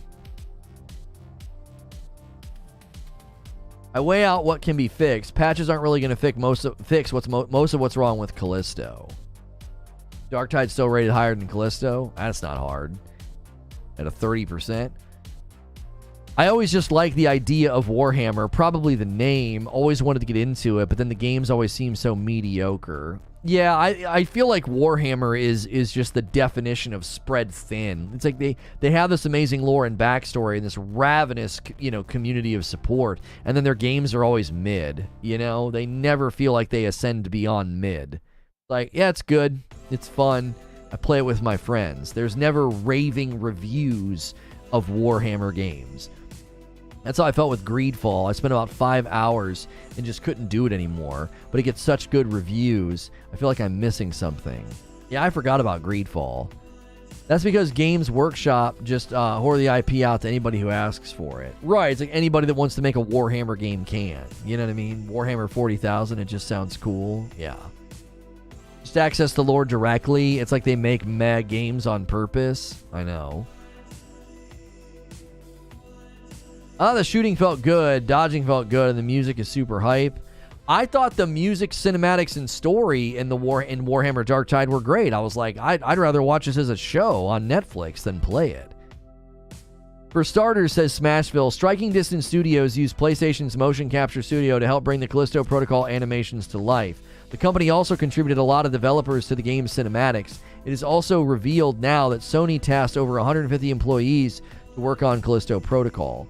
Right, for cinematics and mocap. That doesn't have anything to do with the game having bad level design, clunky combat, poor performance, and, you know, jump scares and failing at the basics. Like, Sony helped them with mocap and cinematics. I don't know if we can hang any of this. I'm sure people will try, you know.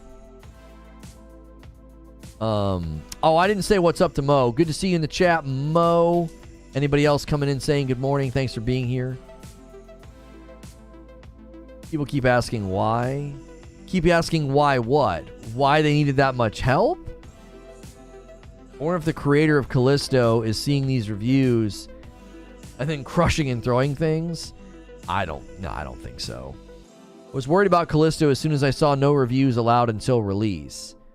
Yeah, I was worried too. When you don't drop that embargo a day or two early, I'm always concerned. It's like, wait, what are you guys confident in your game?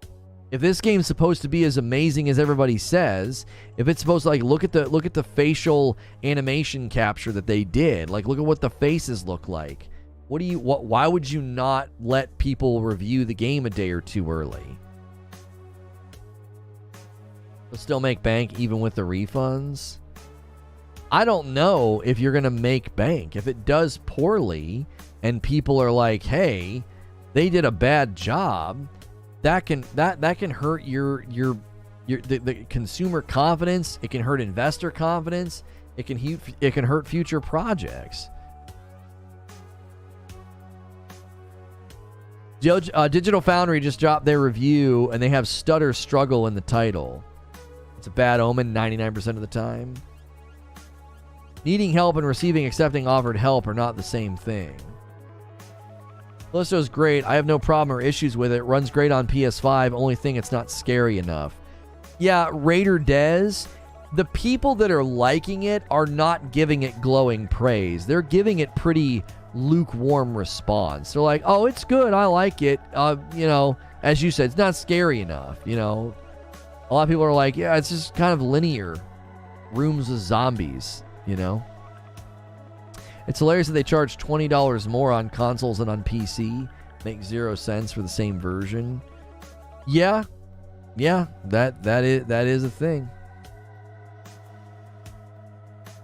It's almost like the devs knew they were selling crap. Like, why hold the embargo? Right, because if you would have seen SkillUp's review 2 days before, and you'd have seen Game Informer and PC Gamer and all this. I don't know. I have a feeling Hellblade 2 will not be good performance-wise. You don't have anything to base that on. We haven't seen anything, and from what we've seen, it looks great, and they're building it in Unreal 5. So, I see no reason to think that. That just sounds like pure speculation. Sometimes you can speculate based on patterns, info, or breadcrumbs. We have virtually nothing about Hellblade 2 to make us think that, oh, it's going to struggle performance-wise. For some reason, Insomniac seemed to be like the only studio that can shove out next-gen bells and whistles and ray tracing and still somehow manage to keep their games at a locked, solid 60 FPS. It's that homebrew engine, baby. Insomniac's engine is just, it's theirs, you know? So many more people would not have bought this game if they saw the reviews before launch or purchase, right? Ninja Theory isn't known for releasing polished games. Look at the frame rate of Hellblade 1 on PS4 and Xbox One. Look at frame rate performances on really old consoles. Why would I do that? Look at Heavenly Sword on PS3. Okay. How far back are you going to go before you realize you're referencing old consoles, and that was a common problem back then?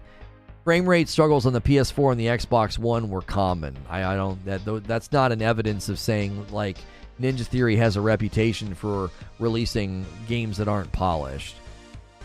15 months from Ashen, and it's a member plus. My sadness is immeasurable and my day is ruined. Luckily, future for me will have Reforge Frickmas blend. Yeah, we've not had any coffee orders today. Who wants to be the first coffee order? Let's see it.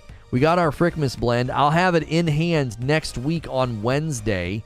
And members, don't forget, we've been doing new member segments every day, Monday through Friday, and we're doing one tonight. I'll be streaming with my wife. Those are usually really fun. There will not be a members lunch break today. We're going to go right into Callisto Protocol gameplay. What's good, Rad? Good to see you. Hellblade's game of the year for me. The ray tracing in Spider-Man is nothing compared to how heavy the implementation is in games like Metro, Cyberpunk, Gotham Knights, Darktide, Callisto.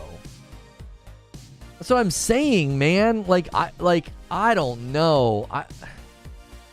Surely no one can say Neo games were unpolished. Ninja Theory has a great reputation, in my opinion. Neo games, I believe, are made by Ninja or Team Ninja. Ninja Theory is a different developer. You two dudes, sorry for my absence, dealing with dumb garbage at work. You're fine. You're fine, Rad. In multiple ways. Heyo, Lono, I said something a few weeks ago, and I stand by it vehemently. There are going to be a lot of games that look amazing this gen and play like crap. It's very easy to get tricked this generation. I don't know. That's one of my reasons that I'm like super against. I'm like super anti-ray tracing. You know what I mean? I feel like the minute a game adds ray tracing, it brings all these other problems. It feels like there's only a couple of studios that are pulling off adding ray tracing and doing it in a way that is successful. You know what I'm saying? It's like, come on, man. Another game that runs like crap. Ray tracing is unironically the future. Yeah, and I think it's overrated. And I think until they can figure out how to get it to be more easily optimized, it's just a graphics and performance killer. You know? The performance cost of ray tracing is just too high. Ray tracing is going to save artists literally thousands of hours. I don't know if it matters if it's just constantly dragging your game's performance into the gutter. Seems like DirectX 12 is an issue on the PC. This 4090 build running superb now that I switched to DX11. Callisto looks and feels amazing, and this is everything maxed out. Can't touch me. Extremely immersive. So apparently it's a DirectX 12 thing. Somebody's saying they got great performance when they drop things down to DX11, but he also has a 4090. As hardware catches up, ray tracing will be huge. Ray tracing is the future, like 3D and the metaverse in its current form. Ray tracing and 3D audio are problems right now, says Saint. It's like they think ray tracing is a checkbox that guarantees sales, but nobody actually cares. Yeah, like, how many people are looking at game marketing right now and they're like, is there ray tracing? Like, no. Does it look good? You know, does it look good? Facial animation's phenomenal in Callisto, PS5. Not sure what people are complaining about. I feel like you've been here long enough to know that statement is I don't know. It sounds like you're sort of doing the fandom thing. Well, this one thing looks great, so I don't know why people are complaining. Do you really want me to repeat everything we said for the last hour and 42 minutes? Do you need that assistance? Do you need me to catch you back up? Like, come on, don't do that.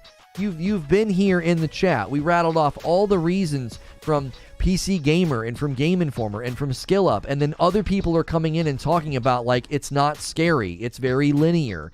It's the combat is not enjoyable. The combat's designed poorly, and that's ultimately where the challenge and frustration comes from. It's not well designed. Like, plenty of people have said that. Facial animations is going to make up for that. They had bad performance on a 4090 and changed the DirectX 11 for it to not stutter. So even if it was a 4090, it was stuttering. Oh, for sure, right. It's likely how when a Blu-ray came out, as soon as they figured out everything started using it. I don't necessarily think ray tracing is analogous to Blu-ray. I'm buying Midnight Suns because I know people who help make the game. I'll always support my peeps. Well, Midnight Sun seems to be getting good reviews. It's why I push back on the ray tracing is bad crowd. It's going to take time for both studios to get it right and the hardware to catch up. How I just don't understand how the Series X and how the PlayStation 5 are going to catch up. I'm glad I didn't buy Lego Star Wars and Hot Wheels Unleashed. They're coming to Game Pass. You're really glad that you didn't support really good games. You can play them for free. That's how I read that. If you have a free 15 minutes, check out this vid on asynchronous reprojection and how it can make 30 and 60 FPS look nearly as smooth as 122/40. In the vid link, it's got a tech demo where you can experience how it works yourself. I mean, obviously I can't do that right now. On consoles, this generation won't catch up. Again, Glenn intended for this to be the OF Dead Space. Whoever shaped it into what Dead Space became is the real visionary. This thing is a cheap imitation. It adds nothing to the genre, says R. Nelly. I'm playing Callisto PS5 on this theater room. Definitely has great atmosphere with surround sound. They're putting their efforts onto the wrong things. They need to improve the enemy AI first and foremost, and things like NPC routines and simulation. OnlyFans Dead Space? Yeah, is that what you meant? Like, it's supposed to be like the OnlyFans Dead Space? I mean, maybe the future PlayStation 5 will get 30 FPS within... the thing is, they started praising ray tracing with the 20 series NVIDIA cards, so yeah, they still can't figure it out. That's what I mean. Maybe the future PS5 will get 30 FPS with ray tracing, but that's a stretch, I think. Well, that's not a stretch. A lot of the ray tracing modes right now drop you to 30 FPS on the PS5. To be fair, I'm speaking specifically for PC hardware right now. I already spent $200 or more on games this month, so saving money when games come to Game Pass is good. Sorry, some people have to work hard to play games. Well, that wasn't a slam, Rich. It's just when I see really, really good games not get purchased, and then people are like, oh, I'm so glad I don't have to buy this game. It's one thing if you're being frugal or times are tough. Brother, I'm not going to get on you about that. I'm just always leery of a culture and an ecosystem of people that are like, oh man, I didn't have to pay for this really good game. I don't know. It just rubs my fur the wrong way. It's like, I'm not telling you to not be frugal and not save money. Homie, I have Game Pass Ultimate and I look for games on Game Pass first. But when a game is really good, I try to support it and try to buy it and try to encourage others to do the same thing. I actually haven't played a lot of games on Game Pass recently. I'm just giving them money at this point. The 40 series seems to be the first GPUs that make ray tracing a bit more sense. It's starting to lessen the performance impact. Game Pass costs money, guy, hate to tell you. Well, yeah, you're just being pedantic. You know that when I said not paying for the games, what I'm saying, right? Like, I'm not saying that you're not spending money. Do you think that I'm going to have an existential crisis like you just shocked me out of my chair? No way you have to pay for Game Pass. I didn't know that. Like, come on. If a PS5 can get 4K 30 with ray tracing, why are PCs that have hardware light years ahead having problems? I mean, it's a variety of things, Crowded House. It's a variety of things. To me, it looks like when you shove ray tracing in a game and it wasn't sort of built from the ground up with that in mind, it seems to cause lots of problems. But just know you have no point. I really, really hope you can tell how much I don't care what you think. I hope that's communicated by my face and me trying to move on from the subject 3 times.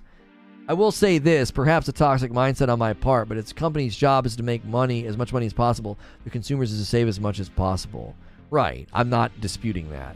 It's Unreal Engine game on PC with shader compile. Or I guess it's another Unreal Engine game on PC. What's good, Jim James? I repurchased Dead Space 1 and Dead Space 2 in preparation for this game. Those games had an atmosphere that made me feel like the environments were alive. The Ishimura and the Titan Station were characters. Originally spent $200 on games this month. Yeah. All I say is it looks like it needs 5 to 7 more years to be the standard. Right now, it's just not worth it. Yeah, when I look at ray tracing, if it's going to save them a bunch of time, I guess I would understand why devs want it so bad, right? Part of my confusion on ray tracing is why do companies keep trying to do it if it's such a freaking bear for optimization? Aren't you creating more work at that point? Do you know what I'm saying?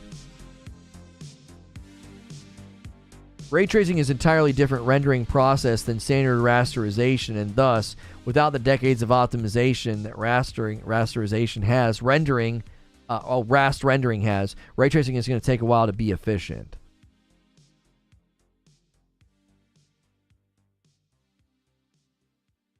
When you're downloading a game and you're playing it on Game Pass, it's the same as buying it to show support. That's how they get paid. That is 100% false, and there's no way to substantiate that claim because all evidence points to the fact that the reason games end up on Game Pass is because Microsoft cuts them a check. So, no. I agree with the Game Pass takes and pulls away from sales of new games. Gaming companies have to get on the level of Santa Monica in terms of dedication. Yeah, I don't really want to have a Game Pass discussion. Ray tracing hardware implementation isn't fully developed at this point. The drivers for it will take time. Yeah, but it goes beyond just drivers, right? It's not just like we need better drivers. I feel like people are adding ray tracing to games that the game is not ready for it.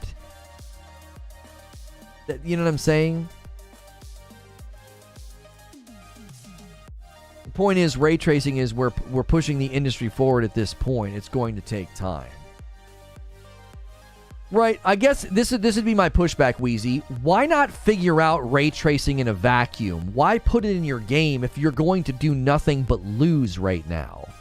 You lose optimization. You lose on performance. Your game runs poorly. Why wouldn't you try and experiment with it in a vacuum? Create a small demo, create a vertical slice, and figure it out. Don't put it into your full game. Because you can, it needs to go out into the wild, because that's not how that works. So in tech innovation, you don't develop things in an internal environment first. That sounds completely false.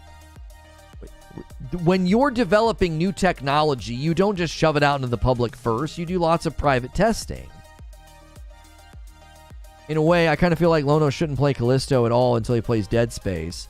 Dead Space was such a unique experience the first time I played it. It may tarnish it for him, not sure. I mean, I played Dead Space 3, and I played Dead Space 1 for about 2 hours. Going back to old games is really hard for me. Ray tracing in the past 10 years developed in private. Now it needs to be tested. They've got to keep trying so they can get it right. Okay, but why do you have to push a game out to the public to test that? You can't build a game internally, build a vertical slice, throw it on an Xbox, and throw it on a PlayStation, and throw it on a PC, and be like, okay, it's not running well. Well, just shove it out and let people experience it. That's how innovation works. We're really going to figure this out by doing that. What the frick kind of logic is that? Yeah, it makes our game run like crap, but who cares? Bake it in there, shove it out there. How is that helping? How is that helping make it better? R&D has been happening for ray tracing for 20-odd years. We thought ray tracing wouldn't even happen in gaming for 50-plus years. Spider-Man on PS5 had ray tracing and ran at 60 FPS. Right, that's my point. The games that it's hurting, why would you not just say, hey, let's not do this? it's going to make our game run poorly. Let's work on it in a private venue first and just ship the game without it. Ray tracing doesn't affect the game's performance if it isn't on for reference. I feel like devs need to spend more time on development than worrying about total gross income. Like, if they're going to, we are forcing ray tracing on, that's literally their decision. It's a stupid one. Yeah, like Gotham Knights. Ray tracing is not going to make games better. I like to say stop making games today for tomorrow's tech. That's another way of saying it, right? Like, why do I have to experience a bunch of poorly implemented ray tracing so that in 10 years I can be like, well, that was really worth it. Drug that game under the water and it was like an anchor on the game's performance. I'm so glad that they put ray tracing in when it wasn't ready. Having ray tracing in a game doesn't suddenly make the game perform worse. You don't know that. Who's told you that? What evidence do we have to that? We have evidence to the contrary. We have evidence to the contrary. We have tons of games coming out where ray tracing is on and the game runs like dog water. And then when you turn it off, everything runs better. So what do you mean? When you put ray tracing in right now, yeah, it makes games run really bad. And you don't know that a game like Callisto Protocol didn't try to implement ray tracing and it had reverberations in development that caused all the problems that it's having. There's no way for us to know. There's not a connection between the two. It seems logical and reasonable to say, oh my gosh, this thing that's known for tanking performance is in this game, and the game also runs like dog water even if you turn off ray tracing. Maybe ray tracing is part of the problem. I'm not saying it is, but it certainly seems that ray tracing is a massive drain on performance and optimization. So if a game dev right now says we're baking ray tracing into our game from moment one, yes, you can turn it off, but we're going to bake it in. It's going to be a part of the texture mapping team needs to know about it. The level design team needs to know about it. The people who work on atmospheric fog need to know about it. Everything needs to be geared towards this working well and looking great. And then it's like, oh, well, if you turn off ray tracing, it runs better. Okay, ray tracing could be the reason that all these other systems in the game are running poorly too. I'm not saying that it is the causality in like a one-to-one way, but it literally could be the decision at the beginning of development that led to everything that's going on. That's not how that works. You don't need to scope things out for ray tracing. So when a company decides to do ray tracing, I'm supposed to believe it doesn't affect any other development. That's what you're telling me. It's literally light calculation from a source. So when a company decides to do ray tracing, it affects no other development at all. Every other team, the physics team, the world building team, the team that designs and implements texture mapping, render distance, draw distance, resolution, the engine itself. There's not a single team that needs to know you're doing that. You could keep it a secret and it wouldn't affect anything. I'm supposed to believe that. Yeah, man, we put in ray tracing. We didn't have to tell any of the other teams working on the game. Yes, yeah, just put it in there. I have such a hard time believing that. Ray tracing needs dedicated hardware to process it in any way good. That kind of says it all. It's a rendering technique that does physics-based calculation from light sources. Okay, and if what Paul is saying is true, then what you're saying can't be true. Because if you're going to turn ray tracing on, right, then all these other departments need to know that they would need to free up resources, would they not? You'd have to limit certain things, would you not? Ray tracing is literally turning a light on and letting the light hit where it's supposed to. Yes, it's just an image rendering method. It's not a game engine system. Even old games like Minecraft can be modded to support it without changing how the Java engine fundamentally runs the game. I think claiming that these companies are adding ray tracing to their games and it's not affecting development of any other systems, I find that to be an absolutely bogus claim. I'm not a tech expert, and I find that to be completely contrary to conventional wisdom. That these companies are working on 4K and working on better textures and working on better systems, and they can just add ray tracing and none of the other teams have to know. Like, sure, you can go back to an old game and just turn it on, right? And I'm sure it causes problems. But you don't think that there's other systems in the game that would have to be considered to be like, well, maybe we shouldn't do this because we want to have ray tracing. Maybe we'll need to do this a little bit different because of ray tracing. That just seems bonkers to me.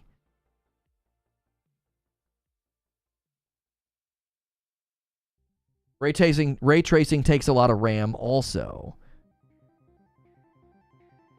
I know the guy that does the water needs to know. Yeah, like anything you're going to be doing with physics, and light hitting it, wouldn't they need to know? Why would they not need to know that? I don't know. It just, again, it seems weird to me that it's that simple. It's a massive optimization killer, and people are struggling to do it and get it to run well, but the other departments don't need to know, and it doesn't affect any of the development of the game. That doesn't seem like a reasonable claim. It takes resources, but it's why cards have dedicated sources for it. I'll ask again, assuming ray tracing has no actual impact, why does it look to us casuals like games with ray tracing seem to struggle with performance?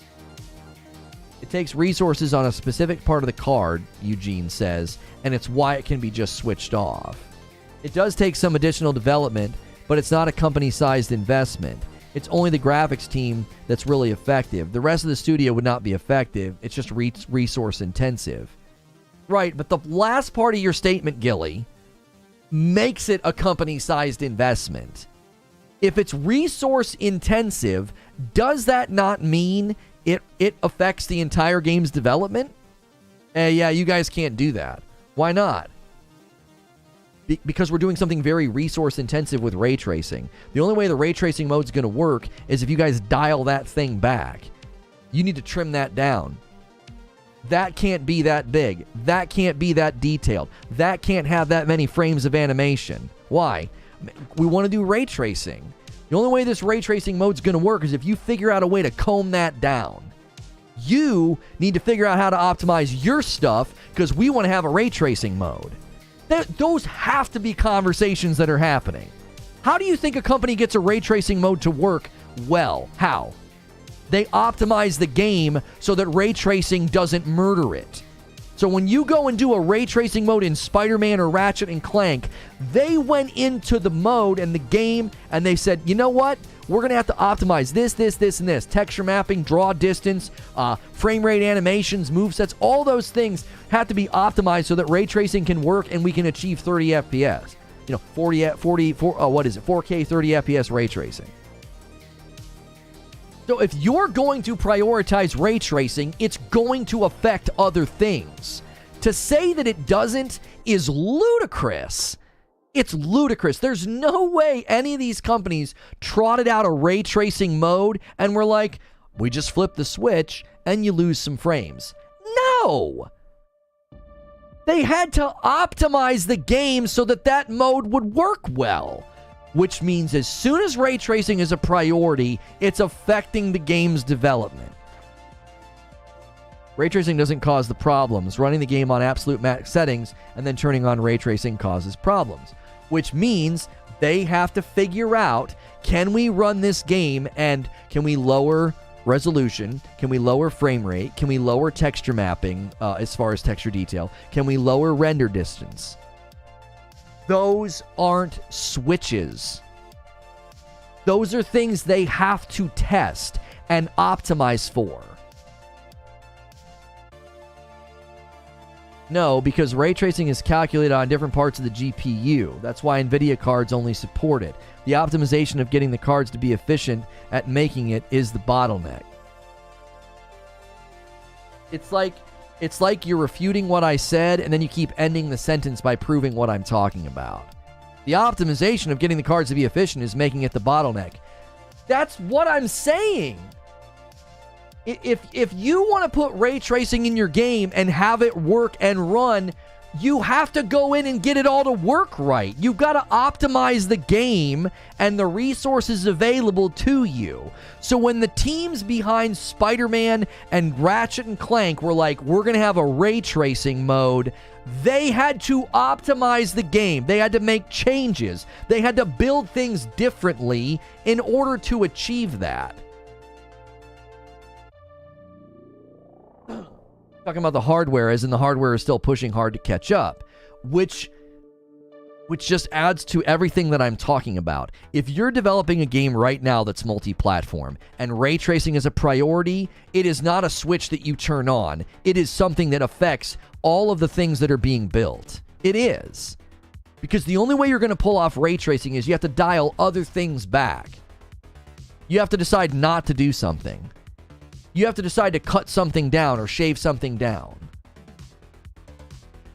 And if that's happening, then I can say ray tracing has a causal effect on games' performance because they toned things down, they shaped things down. Instead of just working on making sure everything was awesome and amazing and just groundbreaking, it's like, well, no, we had to do ray tracing, so we had to dial in a lot of this stuff. We couldn't do a lot of what we wanted to do.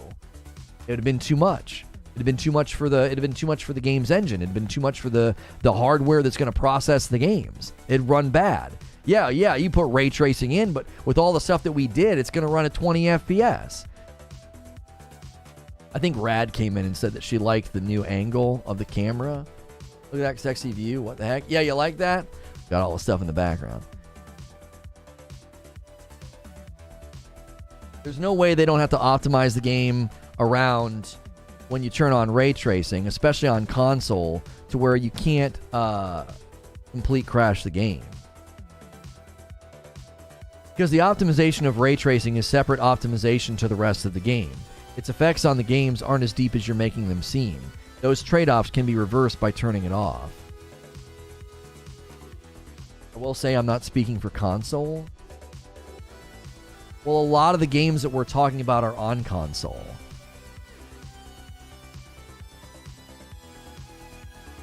I'm the daughter of an Emmy Award-winning producer. Of course I like that. Oh, that's right. Someone says you can't answer me. Why do we only get like maybe 5 great games a year at best compared to 15 to 20 a decade ago? Because in 2012, the size and the scopes of game projects were much smaller, and it was easier to impress us. A lot of the games back then were smaller in scope, and they jumped from one gen to the next. Like, you can't answer me, sad. Yeah. Listen, if you honestly think that you can like go back in time and be like, oh my gosh, we were getting 10 to 15 great games a year back then, 10 years ago. Okay, go back 10 years ago, go back to 2012 and compare the scope and the size of those games to Horizon Forbidden West or Elden Ring. Do it. And I guarantee you 3 or 4 of those games would fit inside of Elden Ring. 3 or 4 of those games would fit inside of Horizon Forbidden West. That's why you're not getting 10 to 15 amazing games now, because we expect games to be massive and huge, and we need to be able to play them for hundreds and hundreds of hours. You could fit 6 of the games from back then that you think are great inside of Assassin's Creed Valhalla.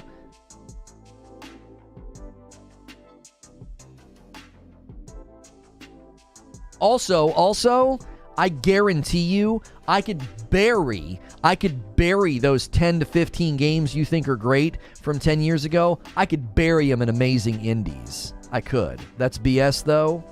You sound like you have a dizzying intellect. That's BS, sure. Been covering video games for almost a decade, and everything I just said is totally made up BS. You're right. Right now, I could bury all of those games and indie titles that are at their quality, at their size and substance. There's so many good indie titles coming out that are equal to the graphical parity, the performance, the size and the scope, if not better than games that came out 10 years ago. 15 years ago, games were on CDs. Yeah. They were on a CD, on a compact disc. But no, yeah, I was just talking out of my rear end. It's totally BS. Great Princess Bride reference. I use it every once in a while. Hey, 12 minutes ago, Talica ordered some Frickmas coffee. Thank you guys so much. You guys have fun. I'm going to the moon, a.k.a. Callisto. Have a great day. Thank you, Jose.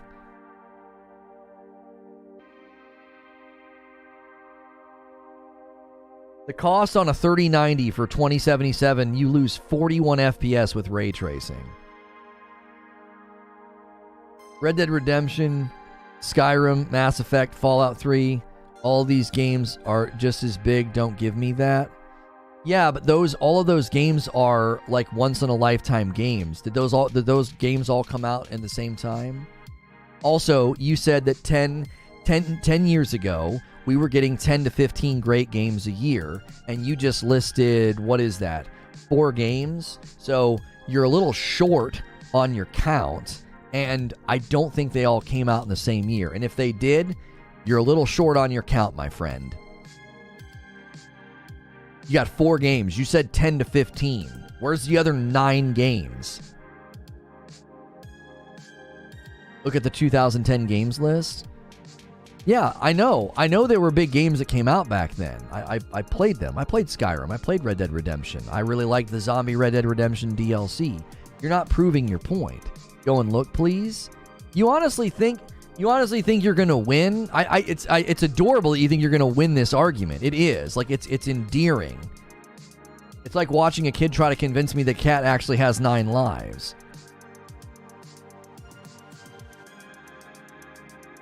$5 months from James at a VIP. Looking forward to you playing Callisto. Thank you, sir. We never got 15 AAA games a year. They said every year.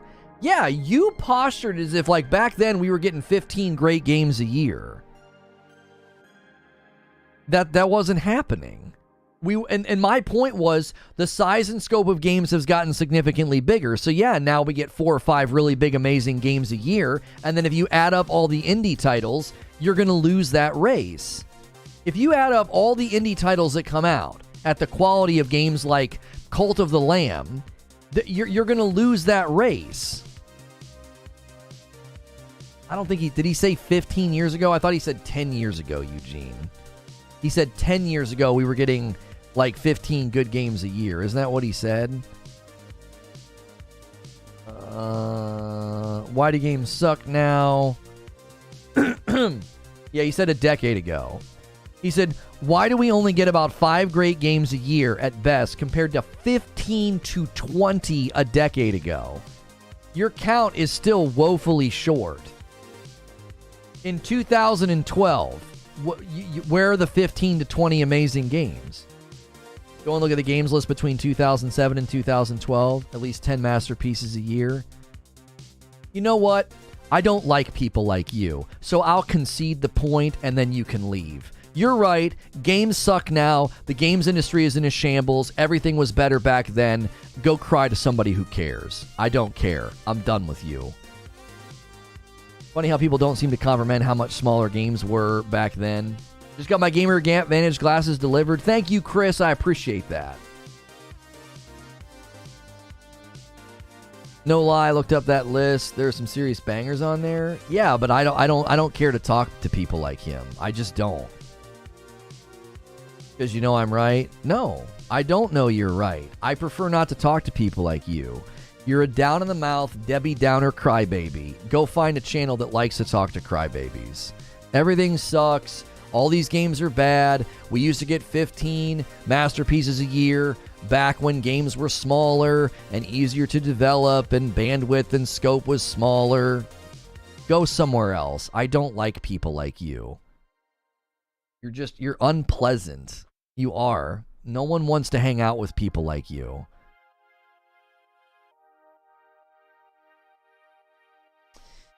He almost took my bro line. What time are you playing Callisto? Oh, shoot. I forgot to set it up. Soon. I forgot to. We got into the ray tracing debate, and I forgot to schedule. I'm gonna schedule right now. I guess on the ray tracing convo, is the scope of current games too big for ray tracing? I think it's a combination of things. Like, obviously, I had people educating me on how it works, but it's also pretty clear that people are like, it's the new hype thing. So they throw it into their game, and the hardware is like not at a place where it can do it efficiently. So the whole game suffers when it's turned on. And then you turn it off, and it's like, oh wow, game runs fine. And I think it gets even worse. It gets even worse when you go and you try and do it on the consoles. Because the consoles are like, they're not even remotely at a place where you could do it. Protocol gameplay vlog.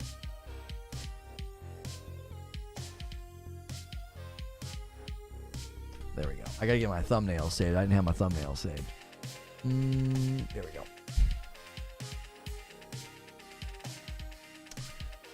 I do that. I do that. That. Okay.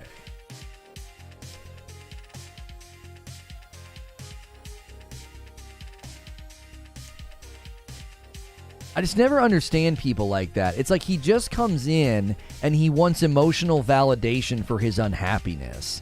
And because I won't give it to him, he's like, you know I'm right.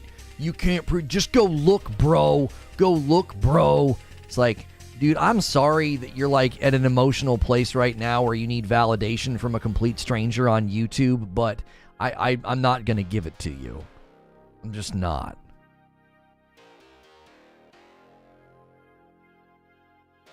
Yo, what's good, Dan? It's clear you can turn it off. The devs are deciding they want to lock it on. Stupid devs, that's all. Assassin's Creed Mirage is aiming to release in August, according to Insider Gaming, Tom Henderson. That sounds good. Okay, I got it scheduled. We'll go like quarter after. Abe says, we've got 425 people here. We need 40 more likes. Thanks, Abe, for calling on chat to do that. You know what else chat can do? Chat can gift some members. Where'd we land today? We've got 20 new members on the day. I think yesterday we hit 100. Day before that we hit like 50. How far can you guys take it? Let's see. I'd love to see it.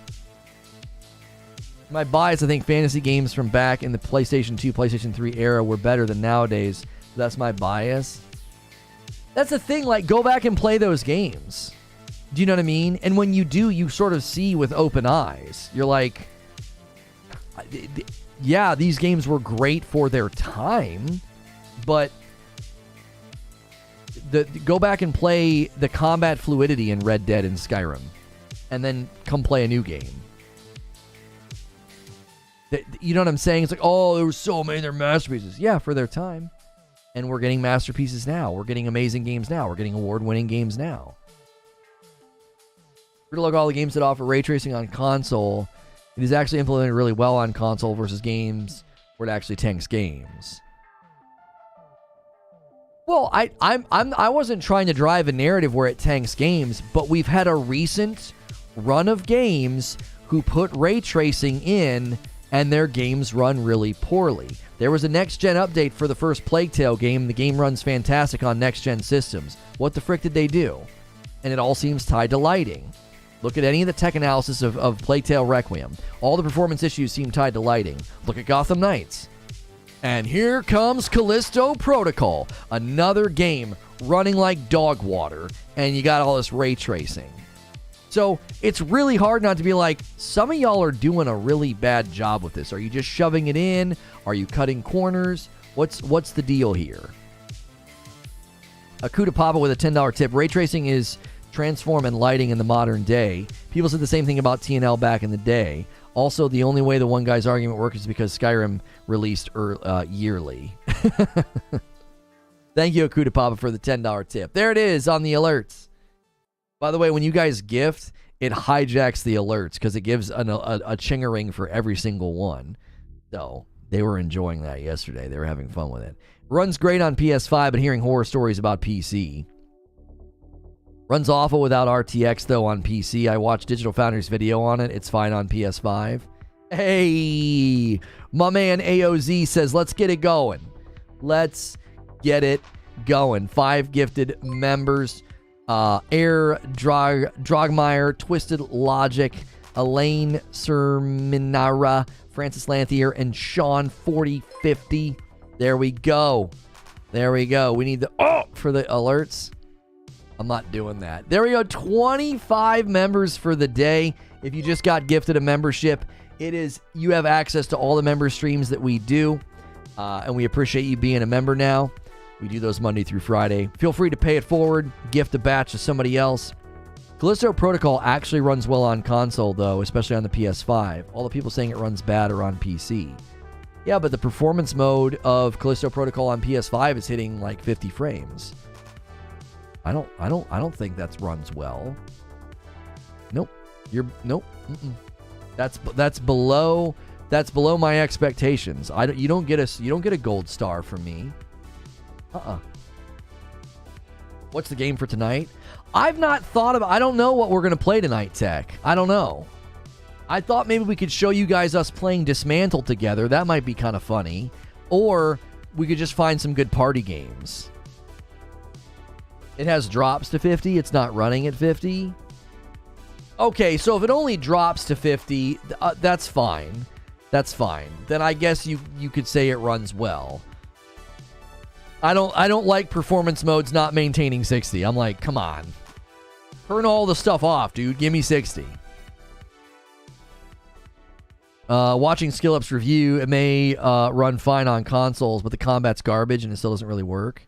Have you and Madam played It Takes Two? Yeah, we did. We played It Takes Two. Yeah. And I don't know if we're ever going to do that for the audience. Looking forward to it. PS5 was the target platform for Callisto, and Sony sent over 100 of their devs to the studio to work on it, so that seems to be where all the optimization work went. I'm hooked on DMZ. Absolutely hooked. It's so fun. Oh, my. Probably not a good thing to play tonight with drinks with Madam, though. They specifically said it would run 60 FPS on performance mode. They basically took shots at Gotham Knights for it. No pass from me. You know, Ala Park, I think that's a good thing to point out. Yeah, no, I think that's a fair thing to point out. Yep. Hey, man, you guys walked out like, we're going to have performance mode. We're going to have 60 FPS mode. Yeah, your game runs real bad on PC. Is it de novo? It might be de novo. I tried playing with my son, but all he did was boss me around. You ever get into bourbons for Friday nights? My wife is typically having Woodford Reserve. Yeah, if you guys want to recommend bourbon, feel free. But we've tried a lot, and she typically falls back on Woodford. I'm usually just having some IPAs. I'm playing Callisto here in about a half an hour. Yep. We will be diving into Callisto Protocol gameplay. If you want to see my live reaction to it, we'll be doing it in about a half an hour.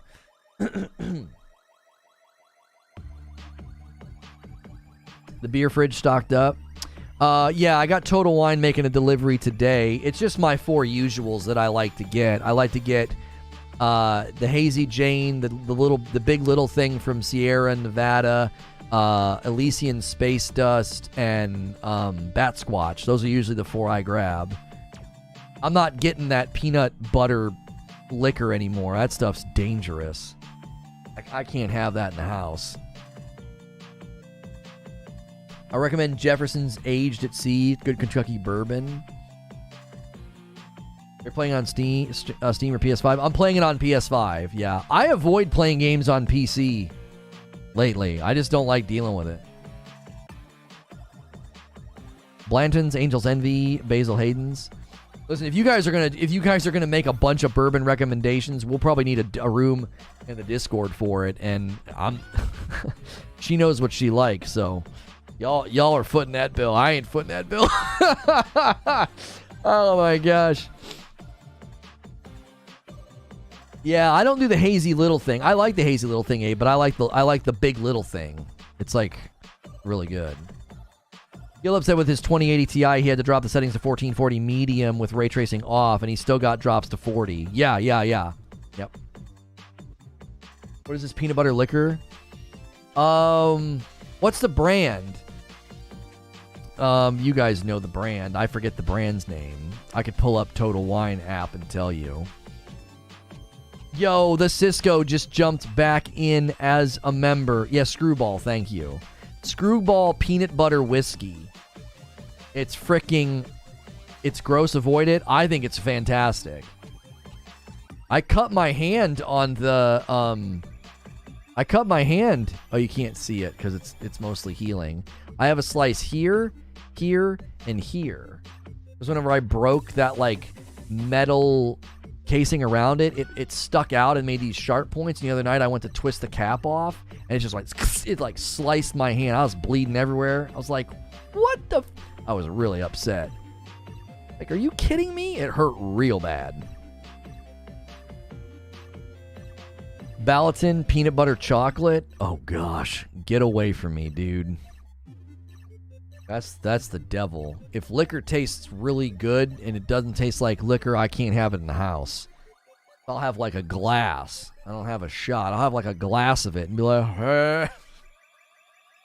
Well, guys, be showing up the next day doing this. Be like, all right, guys, let's talk about these games. Oh gosh. Oh. Can't do it. Lono got very unsafe for work after that slice. Yeah, I was swearing. I was angry. It hurt. I recommend a nice fat joint. Yeah, not for me. Not for me. Really good PB&J whiskey made locally a few months ago. Yeah. Looks like I made the correct decision in buying Crisis Core Reunion instead of Callisto. What is that? Kraken, what is that? Black roast coffee rum. Oh my gosh. Listen, man, Kraken is so dangerous. It's aptly named. It's just this big, dark monster under the water. And you're like, this is so good. I'm feeling great, man. This is awesome. And an hour later, you're like, you had too much.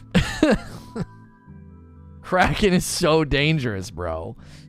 Because it's so slow and subtle. And then all of a sudden, you're like, I'm feeling great.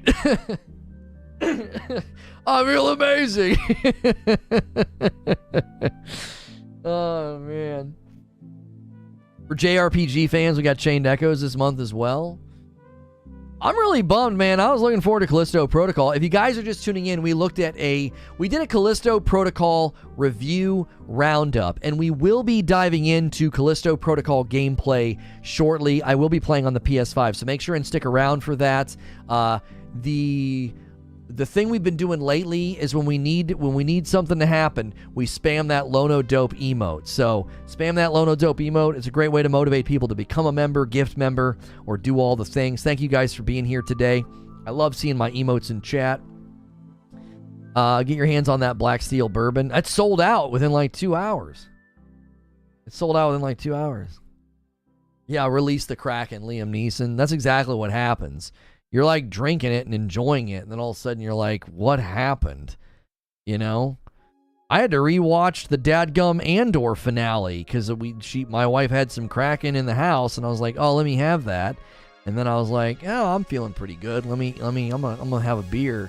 And then all of a sudden the next day I was like, what happened in that episode? You know what I'm saying?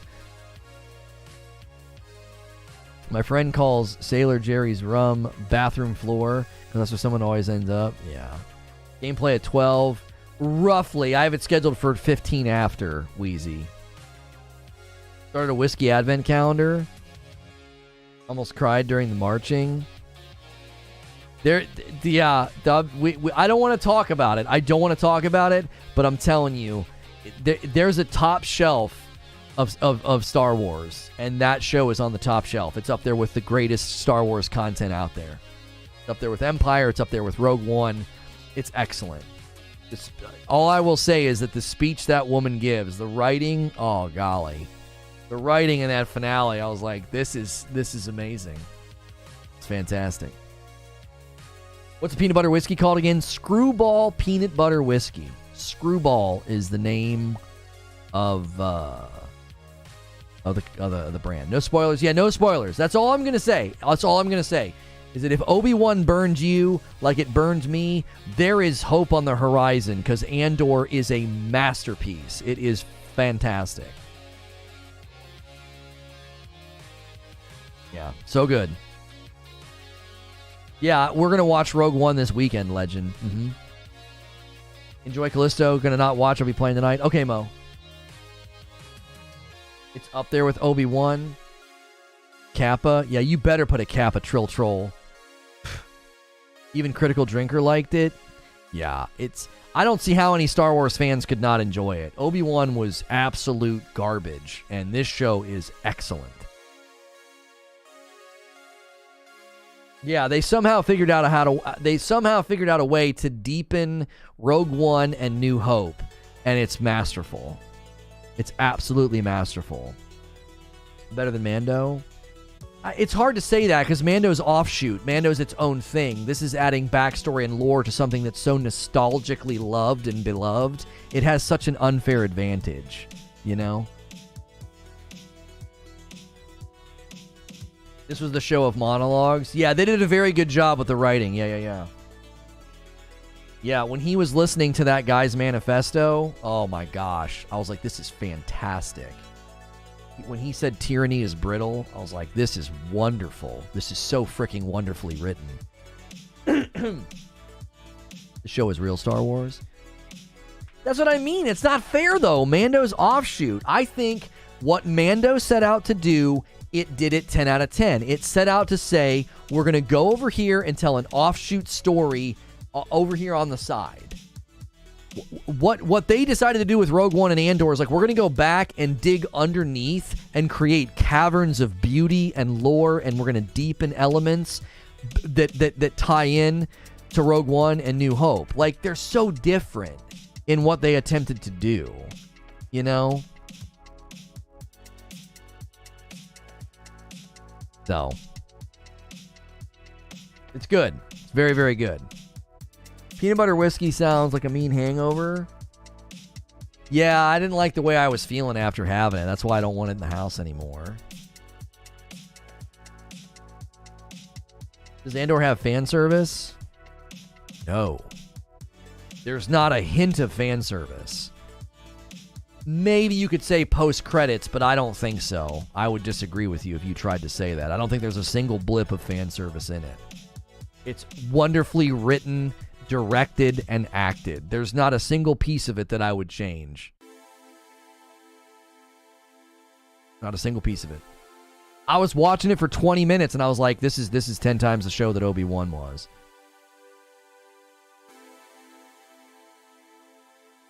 Yeah, I forgot about that speech too, Michael. That's another great speech.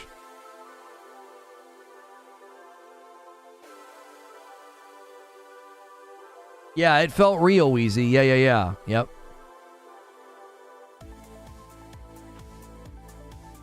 There's fan service, but it's not bad. Like, you don't see it as fan service. Yeah, I never once felt like there was fan service. I don't know. Maybe in the shop there's Easter eggs, but not really. I don't consider, like, Easter eggs or, like, little references to be fan service. Yeah, I don't. I'd say it's a slow start. People said that Punisher was a slow start season 1, and I feel like those people are stupid. That's exactly how it should be. You know what I'm saying, T-Bone? Like, I'm not trying to be mean. But, like, it should be slow. That's how you tell a good story. The people that complain about it being slow are probably the same people that were like, Kenobi was good because there was lightsabers. Like, you're telling a good story. You don't tell a good story by being fast. You know what I'm saying, T-Bone? I know you weren't saying that. You were saying people might say that. And I do not think that that's a valid criticism. That's how you tell good story. I thought that took one episode too long. No, I was so glad that they did what they did in that interim. I was so glad they did. It's perfect. It was perfect. The angst. Oh, the angst and the tension before this was just weighing on us. It was weighing on everyone. Oh, it was masterful. It was so good. I was so glad they did that. They made us stew. They made us wait. They made us wait. It's beautiful. I agree. Same thing with Stranger Things. It's a slow start, and then it gets rolling. Yeah. The latest Stranger Things season was a slow start. Yeah.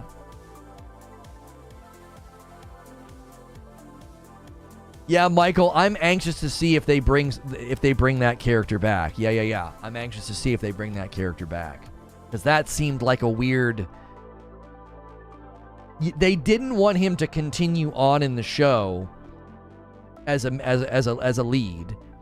But clearly, I feel like they've got plans. So we got to stop, or we're gonna make a mistake and we're gonna spoil something. We've got to stop.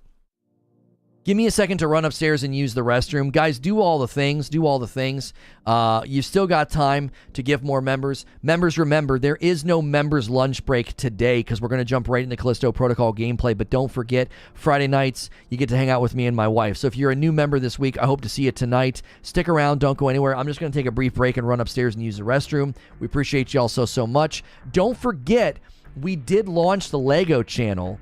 I'm going to send you guys over there at the end of the day, but if you want to go find it, it's The Brick Abbey. We should probably just add that as a command now that I'm thinking about it. Let me add that as a command, and maybe you guys can do that while I step away. Brick Abbey. Name inspired by my kids and Redwall Abbey, and it's off to a great start over there. Adcom Lego. We launched a Lego channel, The Brick Abbey. It'd be great to see you guys help support that channel and get it monetized. We'd love to see 1,000 subs over there as soon as possible and get the viewership up. It's already performing really well as a channel because of you guys. So thank you so much to everybody who's already jumped in. I'll be right back. Don't go anywhere. Unless, of course, it's over to the Brick Abbey.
Okay. You guys got the Brick Abbey to 99 subscribers. Quit edging that channel. Come on. Quit edging it.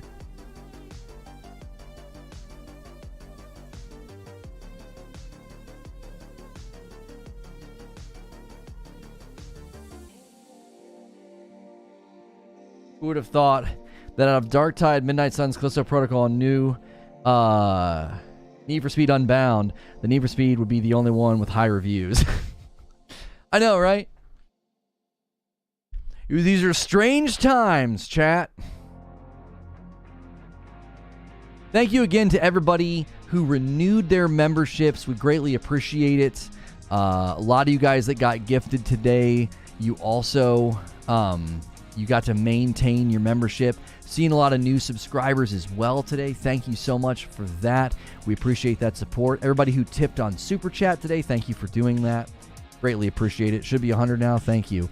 There should be another short rolling out. I'm not sure where Creature is. There we go, 104. There should be a day 2 of the Advent calendar rolling out. I don't know when he scheduled those. I thought they were supposed to go out at noon. He might have scheduled them later. My memory was that they were supposed to go out at noon, but there should be a day 2 of the Advent calendar hitting over there today as well. Lono, in regards to Callisto Protocol on PC, it's an Unreal Engine game and also has Denuvo, so it's hit from being both sides. UE on PC, Denuvo, probably piss poor optimization. Why does Unreal do so poorly on PC and then it seems to do great on console? I've been in the room, you all. I've sat there when Loney mutes the mic because he's coughing. He's actually ripping loud, heinous farts. These are lies. This aggression will not stand. To tie with work, are you going to do Redwall voices whilst building Lego? I'm partial to Basil Stag Hair. Oh, Basil Stag Hair. I always talk kind of fast, you know? Gonna probably well get me some scoff, what? Like, I have to get into the mode. I don't think it would work for that channel, though, to suddenly be like, boy, I got my digging clothes, boy. Like, all of a sudden doing, like, the moles and stuff. I don't think that would work. People be like, what the heck is going on? Martin the Warrior is usually his voice. Anybody who's in that line, and then the Badgers are really deep and rumbly, and Skipper of Otters I make kind of sound like a pirate. Yeah. I have a good time with the voices. It's fun. I'm in the car. I thought I scheduled it when I locked this morning. I'm on my way to the dentist. Here, I'll check on it right now. Let's see. No, day 2 is private and no description. So, I'll copy the description and just make it day 2. Today we got a clone minifig character. Did you do tags?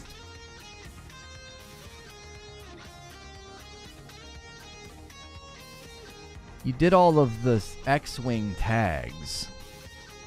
I'll copy some of the tags, but not all. Are you putting these in a playlist? Okay, no. Okay.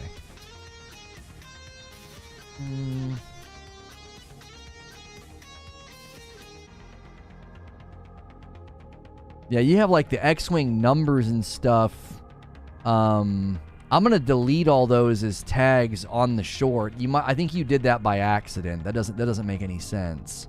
That's got to be an accident. Like you have like the Lego number 75301 and all that as well. Just a simple accidental copy pasta, I'm assuming. And we have ourselves in the category of entertainment. Okay.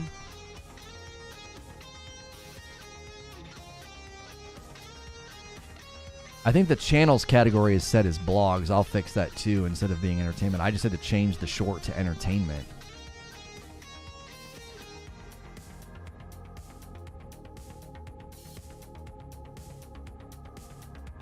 Okay. All right, day 2's going out. Day 2 just went out. Channel, advanced settings, upload defaults. Where do you put your category? Is it in general, advanced? I don't remember where you do that. I'll let you do that later. It has us on blogs or something instead. Okay.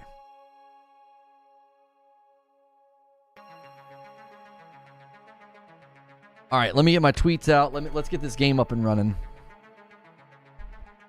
Let's get in here, chat. PlayStation's coming on. Okay.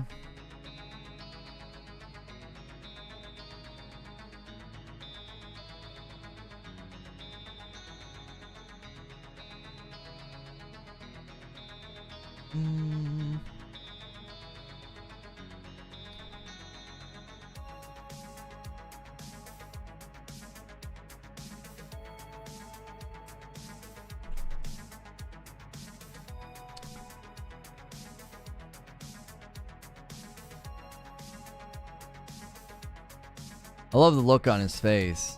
He's like, "Are you serious, man?" He's like irritated.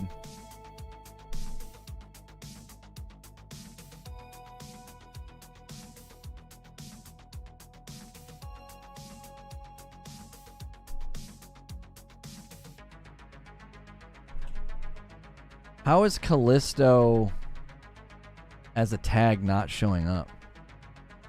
You serious, Clark?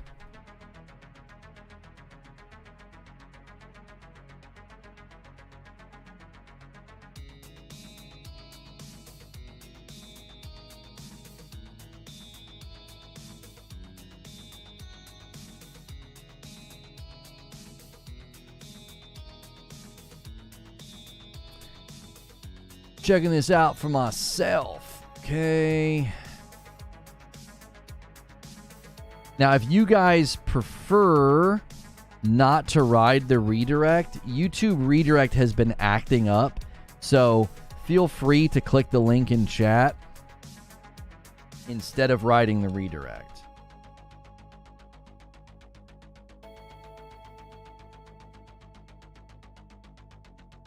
What is happening?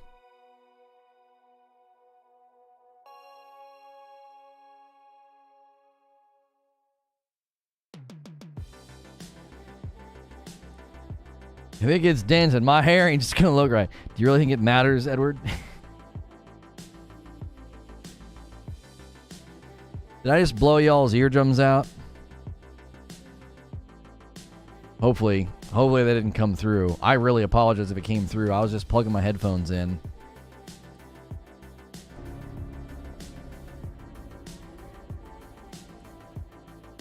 Okay. All right.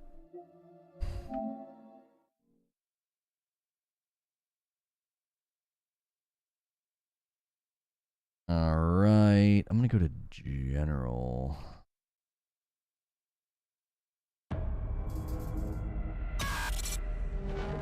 Let's get people in the door.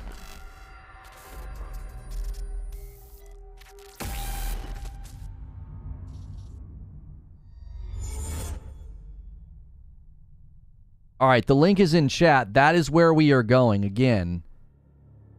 Seriously? Bro, don't do this. This is such an old school thing. I thought it was going to be the actual game.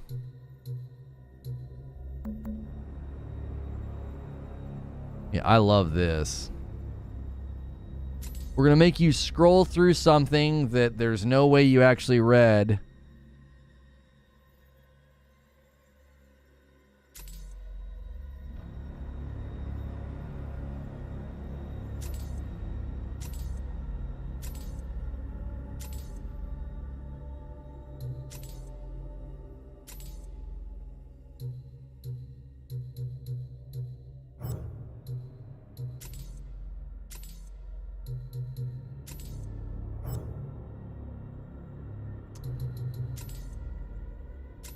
performance mode on. Motion blur off, film grain off. Okay. All right, we're ready. Surprise, Eddie, if I woke up tomorrow with my head sewn to the carpet, I wouldn't be more surprised than I am right now.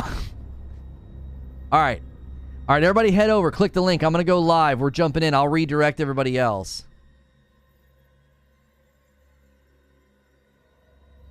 Thanks so much for clicking on this video. We are diving into Callisto Protocol gameplay on the PS5. I've got performance mode turned on, motion blur and film grain turned off. Callisto Protocol gameplay is getting pretty negative reviews, but we will not be playing it on PC where the bulk of the performance options and problems seem to be happening. We will be playing on the PS5. So this will be Callisto Protocol PS5 gameplay.